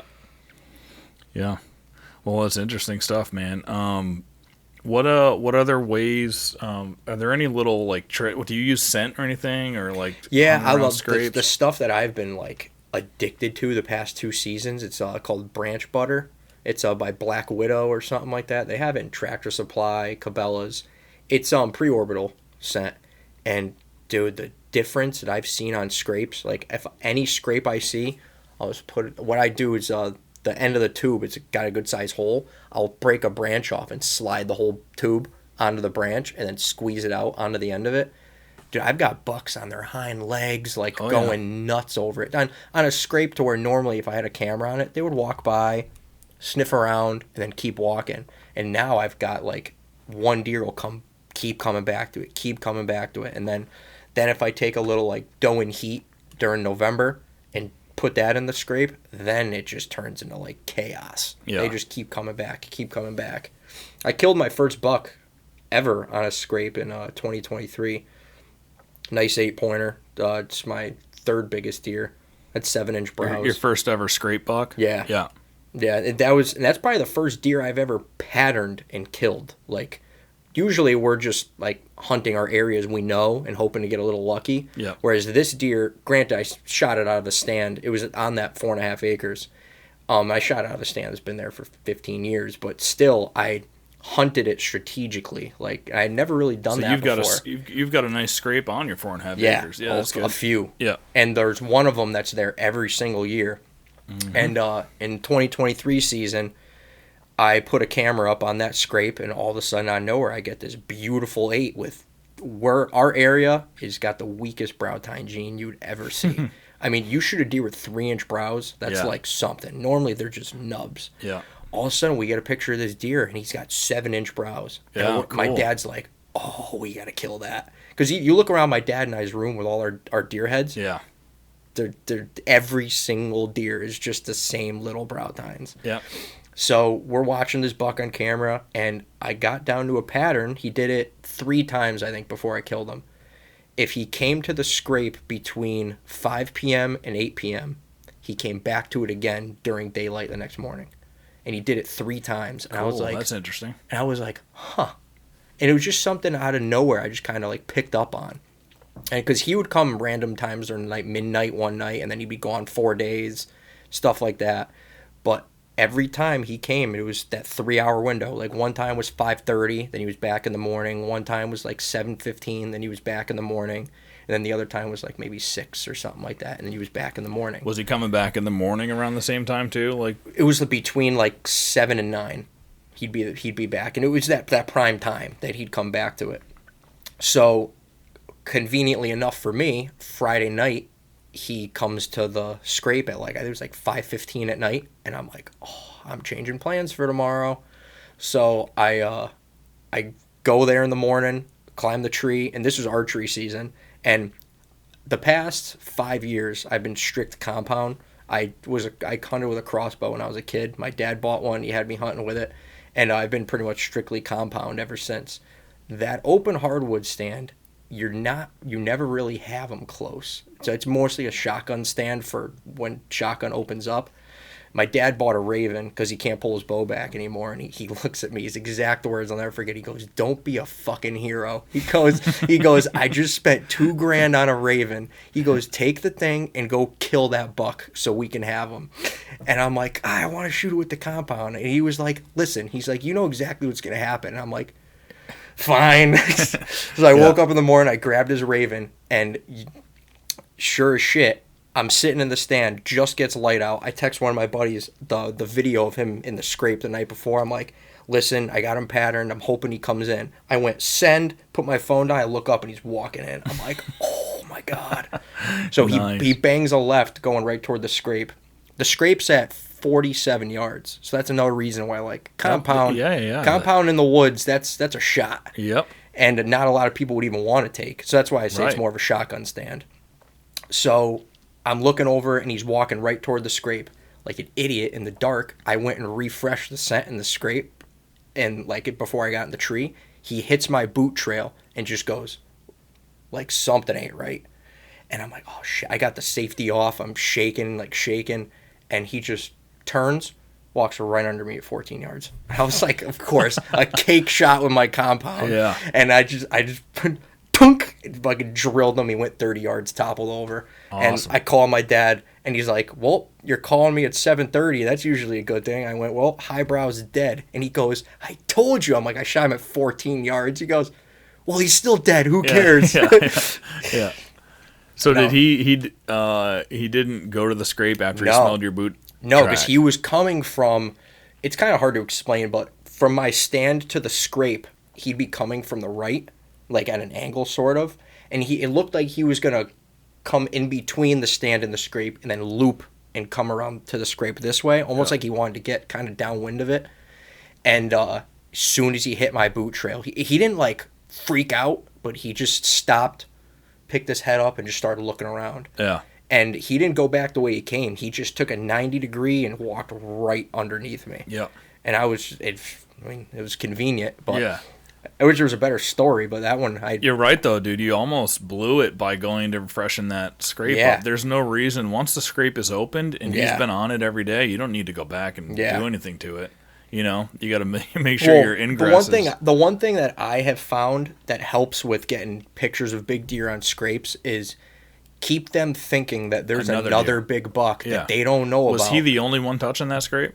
Yeah. Yeah, for the most part. I mean, there was some little, I say little, but like even smaller than that 8. Yeah. Maybe like that buck right there. Yeah. A couple of them. Yeah. They would come and like do a couple scratches and sniff at the branch, tickle the branch a little bit. But he was the only solid buck that was like coming and checking it out and everything. And when was the last time you had put any scent on that scrape?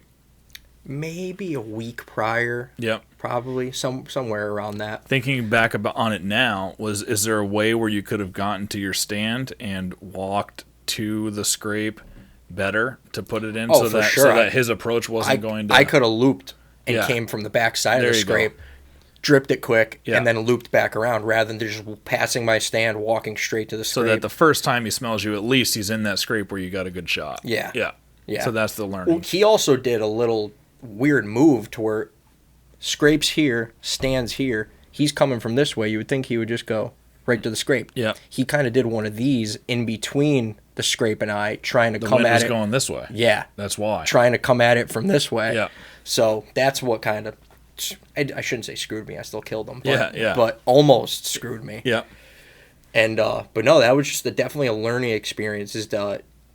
We used to utilize trail cameras just for pictures. Like, let's see what's here and when they're walking by here type of thing. But that was the deer that really was a turning point for me, that like I really started analyzing times and patterns and stuff like that.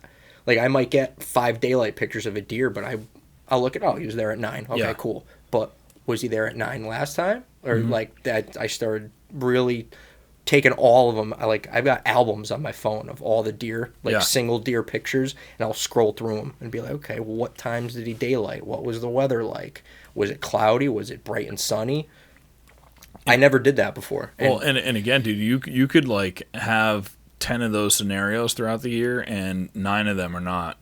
It's like your theory and your hypothesis on what's going to happen. Most of the time, it's not going to. Yeah. But if it's right just one time a season, then it's worth thinking that way and paying attention to, because you never know when it could work again. Yeah. Another thing, I don't know if you have done this, but I've started doing it the last few years, and it works. But using this scenario where scrape was here, your stand is over here where you are, and let's say the prevailing wind is like that most of the time, crossing that way. I'll start putting my cameras on this side, looking at the downwind side of the prevailing wind on scrapes, because a lot of times those bucks will just go on that. They won't even go to the scrape, man. They're just scent checking it by walking, because it's more efficient for them. Yeah. So you might have your camera this way facing upwind, and you might be missing a lot of action of bucks that are just cruising in the downwind side of that scrape. So like anytime that I can now, where there's like a good tree that I can actually get it to angle that way, that's gotten me a lot more pictures. Huh. Yeah, I could probably use the same tree that the camera's on. I imagine, is it like a northwest prevailing wind, or is it western or something where you're at? Honestly, what is it normally? I would have to think. It would be, I think northwest. Yeah, now that you say that, probably not too different from us here. Yeah, I think it is northwest. So anytime that I can, I'll have my cameras facing southeast on the scrape. Yeah, it makes sense. For sure. Yeah.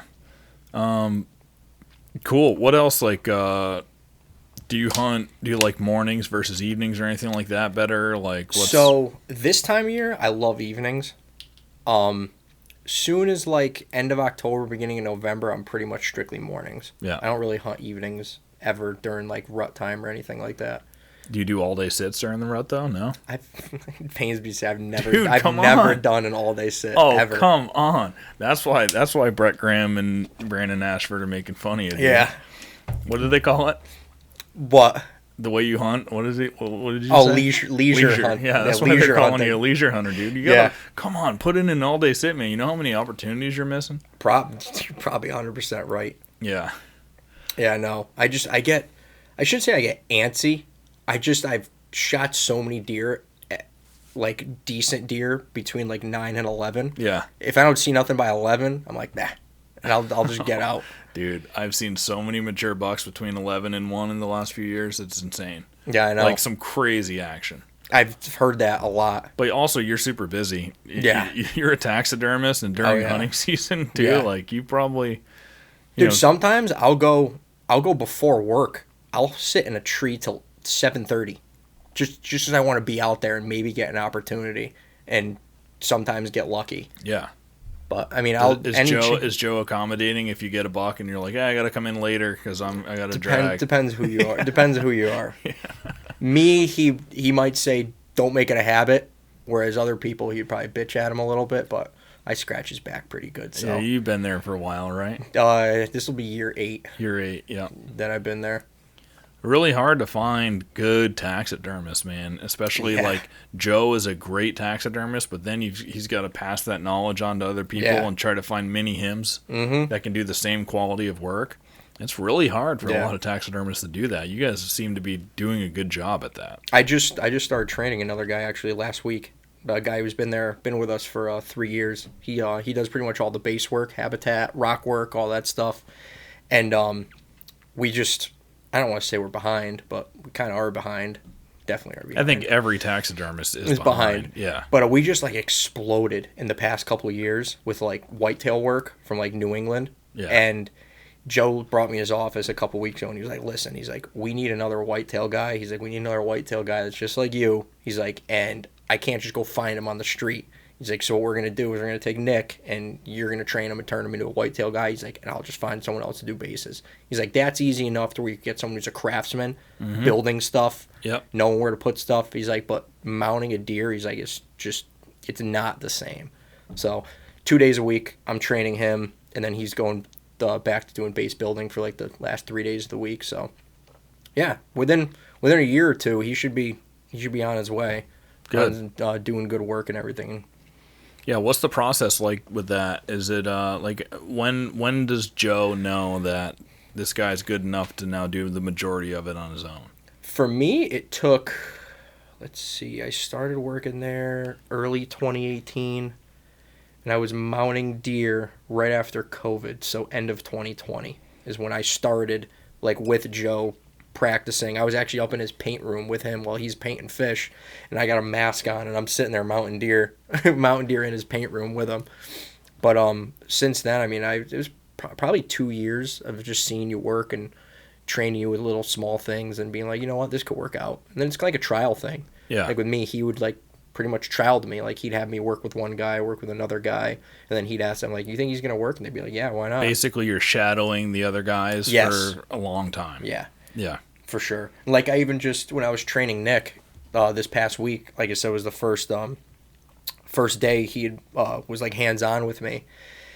And I pretty much said to him, like, listen, there's a lot of stuff you're going to see me do. I'm not even going to like tell you anything about it because right now it's way over your head. Mm-hmm. But if I feel like I'm doing something that you can soak in, I'll just show that to you right now. And then like I had him, I had 2 deer up on stands, and I would have him do one step, and then I would show him how to do it, try to have him replicate it, small things, but then other things I would just skip because like it's just no reason to get that in depth. Yeah. Like eyes, nothing to do with eyes until you're like 6 months in at least, because eyes and eye shape, like I study reference photos like crazy. The biggest thing with a taxidermist is if you're not looking at pictures of live animals, you're gonna hit that ceiling.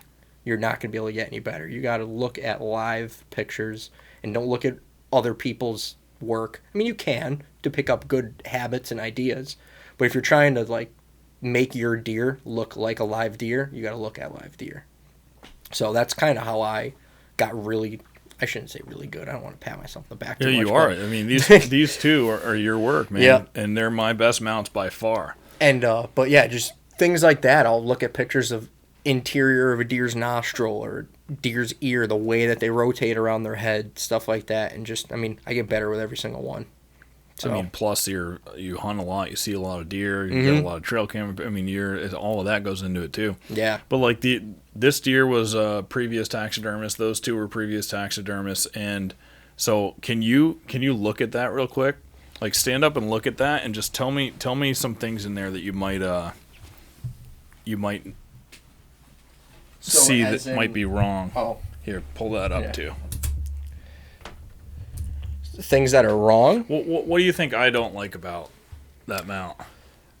I would say the white on the front of the eye, you probably don't like because a lot of people don't really normally like that. And it all depends what you're looking for. I'll do that in some poses, but for a basic semi-sneak like that, I would never do that pose, or the eye rotation. And every single mount by that taxidermist had that whites in the eyes, and people would always. Like, I didn't notice it at first, and then when people were coming over to do podcasts and their stuff, they're like, what's wrong with those eyes? They just don't look real. Yeah. It doesn't look like he would be doing that. So, another thing I see immediately is just the ears. They're not groomed right. Actually, the whole deer is really not. I hate bashing another taxidermist. It feels horrible. Oh, I'm not going to mention who it is. I was there one time. My deer heads looked worse than that at one point. But just, like, bottom lip isn't right, nostrils aren't right, and a huge thing for me that people never, like an average person would never notice, is these brisket lines. Yeah. So you see it's on the outside of the leg? Yeah. A lot of people do that, like inexperienced people. Yeah, that is not right. Just, you look, it runs right on the dead center of that leg. It's where it's supposed to run. Yeah. And a lot of people have it, like this one's not that bad, but a lot of people will have it, like, see how this one? Yeah. Comes up on the outside? Yeah. A lot of people do that. Well, it's the same taxidermist. Yeah. And that's just one thing that, for me, it's funny. There's certain things that me as a taxidermist that bother me on mounts that don't bother, like, the person that has them as much. But, yeah, that's a huge thing that bothers me. And just my biggest thing, I think, that makes or breaks a mount is ears. I just think the ears, if your ears don't look right, and just look like they're stuck there or they're not even, it makes a mount look like it's mounted. Well, look at that one, too. You don't have to bring the ears are just, it doesn't look right. I was looking at them earlier when you ran down to your truck. Yeah, I don't know who mounted that one for Pat Burns, but there are some taxidermists where pretty much their ear placement is the same every single time. We call that cookie cutter. Yeah, and they all look so unnatural to me. Yeah. You know, and I'll have a lot of people saying, dude, use this taxidermist, and he's really, really good. And I look at the pictures and stuff, or I look at their trophy room, and I'm like, dude, all those ears look exactly the same, and something looks unnatural about it to me. So a big thing for me is I will always, every deer I mount, the ears are different. Even if they're back, one will be a little back more than the other one or something like that. For me, watching videos of deer, analyzing deer in the woods, ears are always moving. They're always, always, always moving. And for me, the only time a deer ever has both ears forward is when they're alerted by something. If you want the buck on your wall to look like he's alerted, cool, I'll do it like that. But for me, I think a mount looks better when they're peaceful. Like this deer right here, I have a perfect view of it. Yeah. That deer's just cruising through, and he's just got He just got done feeding. Maybe, or putting his head down, and he's just doing this little look up, looking around. And his ears are just in different directions. Like he's just looking around. He's just monitoring. He's living his life. Yeah, that's my big thing is your ears back a little up, but not like pinned forward, like this look. Yeah. Not the whole pinned forward thing. Yeah. But even if the goal of that one was to make him look alert, he's not. It does not look natural to me the way that those ears are set. That's a good example of what I was saying is making a mount look like it's mounted. Whereas like my goal every time is to make that deer look like he's in a frozen in time in Yeah. a living scenario. Yeah. Not just there. You know what I mean? Yep. And that was the main thing, the main reason why I started going to Northeast Taxidermy was because Jim Lavasser was basically the trophy room that sold me on it, because every one of those deer looked alive. Yeah. They just looked awesome. And even though it's an hour and a half drive, 2 hours sometimes for me to get down there, it's like it is worth it for something that they're going to be with you your whole life and possibly get passed down to your kids, and it's a work of art. And you want to make sure they're done right. You can tell that with you guys. And one thing I really liked when I did the podcast with Joe a couple of years ago now, and tell me if this is still the case, but he still gets his hands on every deer, right? So he'll get his hands on, in a sense of, actually, well, recently he has been more, but he pretty much is an overseer of, he doesn't just let anything just start to finish go out the door and he never sees it. He'll make sure everything's being done the way that it needs to be done. Yeah. And then like someone like me, whereas he pretty much knows that he knows your work now. What I'm putting out is exactly what he wants put out. So he's very, I shouldn't say lenient, but he's more hands off on you. Yes. Yeah. That's a perfect way to put it. So whereas like certain people that are less experienced, he might be more working on it with them type of thing. Whereas someone like me, he rarely comes over to me. Whereas I mount my deer, I hang it on the wall, goes to the next guy, that guy does his step, then third step. Lately has been, last step's painting, airbrush, and lately actually Joe has been doing that every Friday, just because the guy who normally paints, he just wants him an extra day mounting stuff. What's he painting? So on a deer, everything that is like what we call the leather, which is your actual dermis, no hair on it. Nose, inside of the ears. Yes, that's all going to fade after the kill and through the tanning process. So you pretty much need to put your live color back into the deer. So like tear duct, preorbital, whatever you want to call it, bottom lip, nose pad, nostrils, inside your ears, and around your eyes are basically the main components that you're going to be painting on a whitetail. How do you make sure that you don't get paint on the fur? So believe it or not, it's actually extremely easy to take paint off of the hair. Because of the way airbrush paint works, that's why we use airbrush paint. Every deer that we do, the hair all gets painted in the painting process, and all you do is just take a cloth and you just buff it. And because what happens is the airbrush paint will sink into the dermis layer, but it doesn't like stick to the fur. All you do is wipe it and it just comes off in like a dust, and you would never know. So that's what gives you that nice depth. So you'll be painting around your eye and all your hair is getting paint on it, but you buff it all off, and then you've got that nice depth with your hair color. Yeah. And then below it is that color that you just painted. So that's what really makes eyes look good and make sure that you're painting them the accurate color and everything like that. What's the process on foreheads? Because that's another thing with that deer. It's just like when you look at it, the forehead is like, it just doesn't look real. Yeah, it's like a big floof.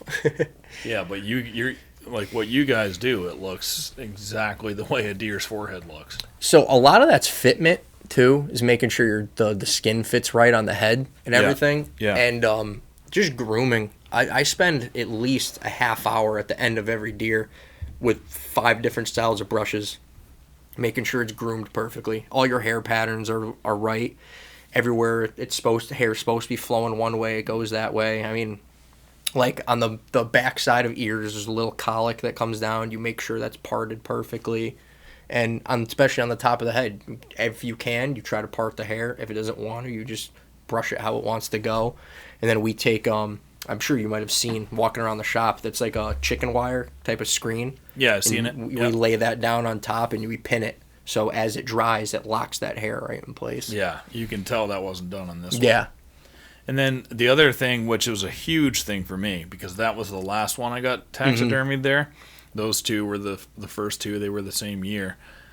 But this one was a significantly bigger buck than those two, body size and it looks the same. He's the same exact size as those two. Those two were 140-pound bucks, and he was 185. Yeah, and he was a mature buck. I mean, he was 5 years old probably, and it came back, and I was expecting to have a bigger body. Yeah, like a. And it looked like those two, and I was like, how is that? And in fact, that one looks bigger than this one. He was 50 pounds lighter and 2 years younger. Yeah. And just the way he was mounted. So I imagine this taxidermist was using the same size mounts pretty much for everything. Yeah, and very well could have been. He wasn't measuring out the cape. It had to have been. Yeah. So the one defense I have on that is you can kill a giant body deer that doesn't have a huge neck. Yep. It all just depends, and I'm not saying that was the case here. I'm sure it could have been I'm sure it probably was way bigger than that. But I've seen a lot of cases depending on what time of year it was. Like even if you kill a 250-pound deer at the end of September, it's not going to have a huge neck. Mm-hmm. It's an early season. You look at he pictures. Was November 13th, so he was mid-rut. Oh, okay, yeah, that should have. yeah, that's your prime time of a monster neck deer. Yeah. But what I was going to say is early season and late season, you're not going to have big neck deer. You could have big body deer, but December, early October, late September, those are 2 times where you could have huge body deer, but they don't have that neck. Yeah. And then you could also, on the contrary side of it, you could have smaller body deer that are just full rut and have giant necks. Yeah, he was like that. Yeah. Like he's a smaller deer, but he did have a big neck, and he had a big front of his body, big chest and everything, even though he's probably only a 2-year-old deer. That one looked a lot bigger. I was surprised when I killed him and weighed him that he was only 140 pounds. Yeah, I've my biggest bow kill. He's a 11-pointer with a double split brow tines. And what did that one score, by the way? We never brought that up. Oh, the 11.5-year-old one, that was 137 and 6/8. I want to say. I just had it scored at Huntstock. And I bet he was one of those bucks too that he probably had a big neck early on, being that old. Well, his neck was still huge because everything was sagging on him. I can't wait to see the picture you're talking about where you're like, holy crap. Yeah, Actually, I'll show you some pictures too after we're done. He was on the big buck wall at the Big Buck Club for the whole weekend at Huntstock. Damn, I don't get a lot of time at Huntstock to enjoy yourself. Yeah, or like sit and talk and tell stories because there were so many things like that people were like, my buck was there on display. You didn't see it? I'm like, no, dude, you had way bigger priorities. Yeah. Yeah, when I met Joe, and you can tell Joe he works so hard and he has so much happening at the same time. Oh yeah. That he gets this, his brain kind of gets foggy a little bit. Yeah. Sometimes, just from all of everything happening constantly. I can tell when I'm there talking to him, he gets pulled in a million different directions, and that's how I feel during Huntstock weekend. Yep. And I can only imagine that's what he feels like almost every day. Literally, dude. We always say, we're like, dude, you're like a chicken with your head cut off. He's like going this way. Customer's on the phone. Oh wait, customer just walked through the door with an African safari. He wants to talk about his poses. Oh, this guy's not happy with his deer head. Oh, this guy, and one of the guys in the shop's having problems with what they're working on. Like just da da da. I hope that can end for him at some point. And he just I guess would need to find somebody that can do a lot of that stuff and take it over for him so that he can step back a little bit, because it must be exhausting having that every single day. It's exhausting for me having that for a week during Huntstock. That's when I get like that. But I mean, he's working hard. Like, he's working hard. I'll do whatever the heck he wants me to. That's my goal, is to kind of be in his position, like take over and everything. And his daughter just had a son, so he's got a little grandson that lives not too far from him now. And I'm like, listen, you gotta go spend more time with him. Like, don't freak out about everything here as much. Like, it's going on, but we got it handled. So he's been trying to step back a little bit and like take a Friday off here and there and spend time with family and everything. Yeah, which is good. He never did that before. Yep. Yeah, it's important, man. Do you have a girlfriend or wife or anything? You have a wife, right? Yeah. You have kids? No, not yet. Kids yet. Not yet. Maybe coming soon. We'll see. Yeah. Things once you start having kids, I mean, everything changes a little bit. I always tell people, like, get really good at deer hunting before you have kids, because then that'll teach you, like, it'll make you be more efficient when the time you do have, because you will have less time to hunt. Oh, for sure. When you have kids, no matter what anybody says, no matter how supportive your wife is, you're gonna have less time to hunt. So if you spend, you've been hunting a long time, so you're good.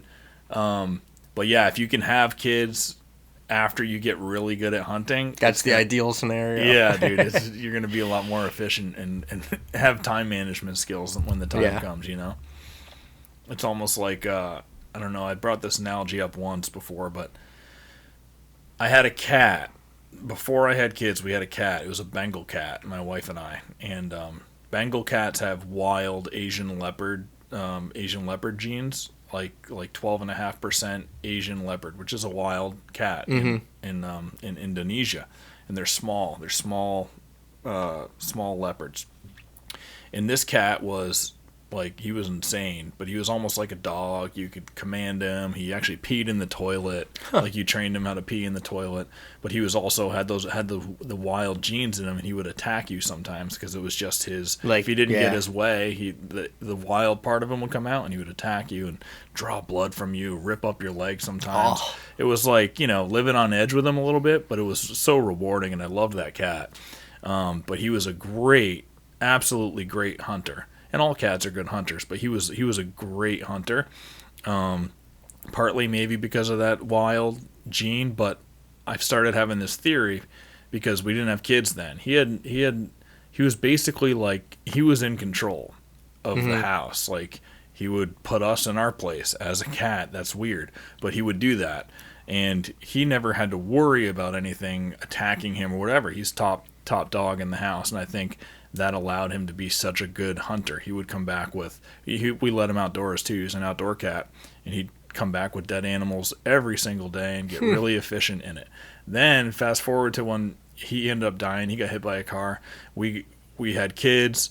We got some Maine Coon cats while we had kids, and one of them ended up dying, was sick, but we still have one, Gucci. He's a 22-pound, huge Maine Coon cat, and he's not an outdoor cat, he's indoor, but he can't hunt worth shit. There's mice in the basement. He'll once every 6 months he'll bring a mouse. But whereas Diesel, our Bengal cat, would bring, once a week he would have a mouse from the basement, and then when he went outside he'd have all kinds of shit. But Gucci, because we have little kids around, they don't know how to behave around animals. They're constantly kind of whacking them, being rough, trying to pick them up, pulling tails. He's never had the ability to focus on hunting because he's always looking over his back. He's always worried about something getting pulled in one direction. His guards are up, his defenses are up. So I always relate back to that. Yeah, it's like the exact same thing. That's what's kind of going to happen when you have kids. It's like you're constantly on guard for them, trying to protect them, but it's that same thing in your brain where you can't focus on what you were able to focus on before with 100%, focus, determination, all of that stuff. And I think it's a pretty good analogy with the way that those two cats are. It's like the exact same thing. Gucci is a terrible hunter now. But if we would have had him before we had the kids, then I think he would have been a little different. He would have honed in on his hunting skills before. He would have at least had all of those skill sets already worked out. And when the kids were there, he'd be in guard, but when they went to bed, he'd be down hunting and utilizing that time to bring back mice. That's the analogy. Yeah, that's pretty much spot on. Yeah. He's getting a little tiny bit better, but Gucci, learn how to hunt, bud. Come on, man. When the kids go to bed, go down and focus on your craft, dude. I've got 2 golden retrievers, one of which we trained a lot for pheasant hunting because, like I said, we pheasant hunt on the neighbor's farm pretty much all year. And one of them I trained like crazy, and the other one I just didn't have the time. So she kind of just comes with us, and she just goes for a run. And every once in a while, she'll get lucky and step on one. Yeah. But the first golden we had, Wesson, he's wicked good. I mean, you'll see him just work. He works like a bird dog. Yeah, he's fun. Yeah, I haven't done much pheasant hunting. It's a good time. I've been once, yeah, and it was pretty fun. Yeah, we should try to arrange something. Maybe like you and a couple of other mass guys come down for on a Saturday. The best part is you guys don't even need to buy a license because my neighbor about 10 years ago, I mentioned it brief earlier that he applied for a federal pheasant preserve. Yeah. And he got approved for it. Is there a season for it? Or can you do it all year? We could do it 365 days a year. We just do it once like the first frost starts, so we get some of that nice fall cover. We don't want it to really be green when we're out there bird hunting, but we pretty much hunt until the pheasant farm runs out of birds. Yeah. And the cool part is like if you're hunting Connecticut state land for pheasants, it's 2 birds a guy, and you got it like there's limits on your shot, how many shells you could have in your gun, like stuff like that. Whereas on this property, you don't even need a Connecticut hunting license. Doesn't matter how many shells you have in your gun. And if you want to buy 15 pheasants, you could shoot 15. I mean, you're not going to get all 15, but you could shoot as many as you want. So does he place them out right before you go out? Or, yeah, we do. Yeah. We would go put them out ourselves. Yeah. So they would go Friday night to the farm, pick up all the pheasants, and then Saturday morning, again, this is like super leisure. Like it's like 10-ish o'clock. One guy will take a gator, one guy will take a truck, another guy will take a quad, and we'll go stock different sections of the property, and then we'll like say, okay, hey, I'm going here, I'm going here, I'm going here, Yep. and then wait an hour or so and go out and take the dogs and let the dogs work. I don't do it as much to like for the drive to kill the pheasant because it's just wing shooting at that point. Dog. I love watching my dogs work. Yeah. It's so awesome. I mean, watching that corner they turn when they find one, and they turn into a different dog. Like ears perk up, head comes up, tail changes its wag completely, and it's awesome. I love wolf every DNA coming back. I love every second of it. Did you have your dogs with you at Huntstock? No. Nope.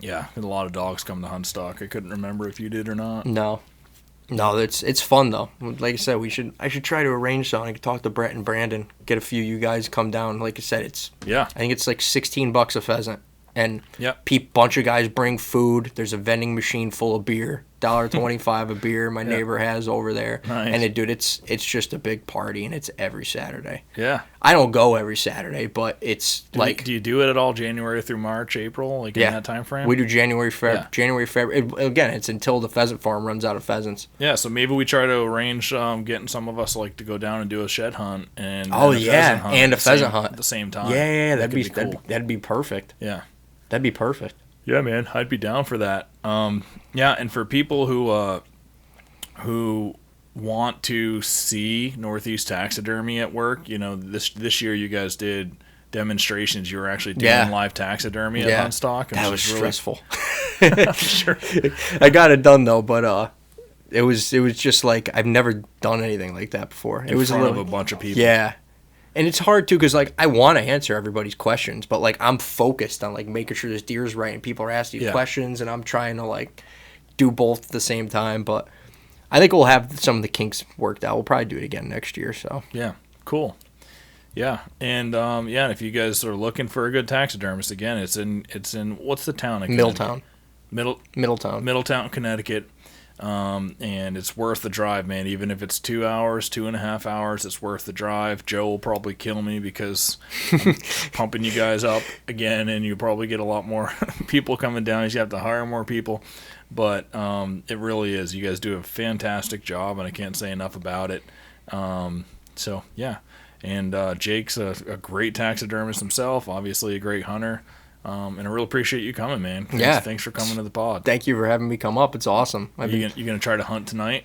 Yeah, I'm definitely going to sit tonight. Yeah. I sat in a spot last night to where as soon as I got to end it with quick, there's a stand that's on the neighbor's property that like another guy put up years ago. He never hunts. I mean, he's like a once a year maybe after work type of deer hunter. Yep. And it's all overgrown. And this year, early season, I went in there and I put a camera like 20 yards in front of the tree, and it's been having a lot of deer on it. And I've never sat in it my whole life, and it's been there, like I said, for a long time.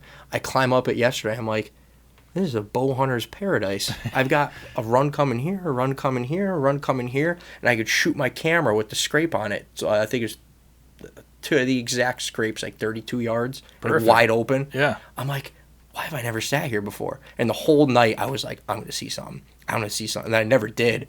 But tonight I'm like, I got to go again. I got to go sit there again. I can feel it. I can feel it. You're going to, well, I don't know if it's going to be a big buck because it's I still don't on care. your property, If but it's you're going to. a 3-inch spike, he's getting the wall. I think you're going to get one tonight, dude. I hope so. If I do, I'll send you a picture. Yeah, and please, I'll send you a list of all the stuff I want you to send me to, all the deer we talked about. Oh, yeah. Whatever you're comfortable with, send them, and we'll put them up in the. I'll send you everything. Put them in the pod. Yeah, Dude, absolutely. Thanks a lot for coming. That was great. Thank you. Yeah, absolutely. Sounds good.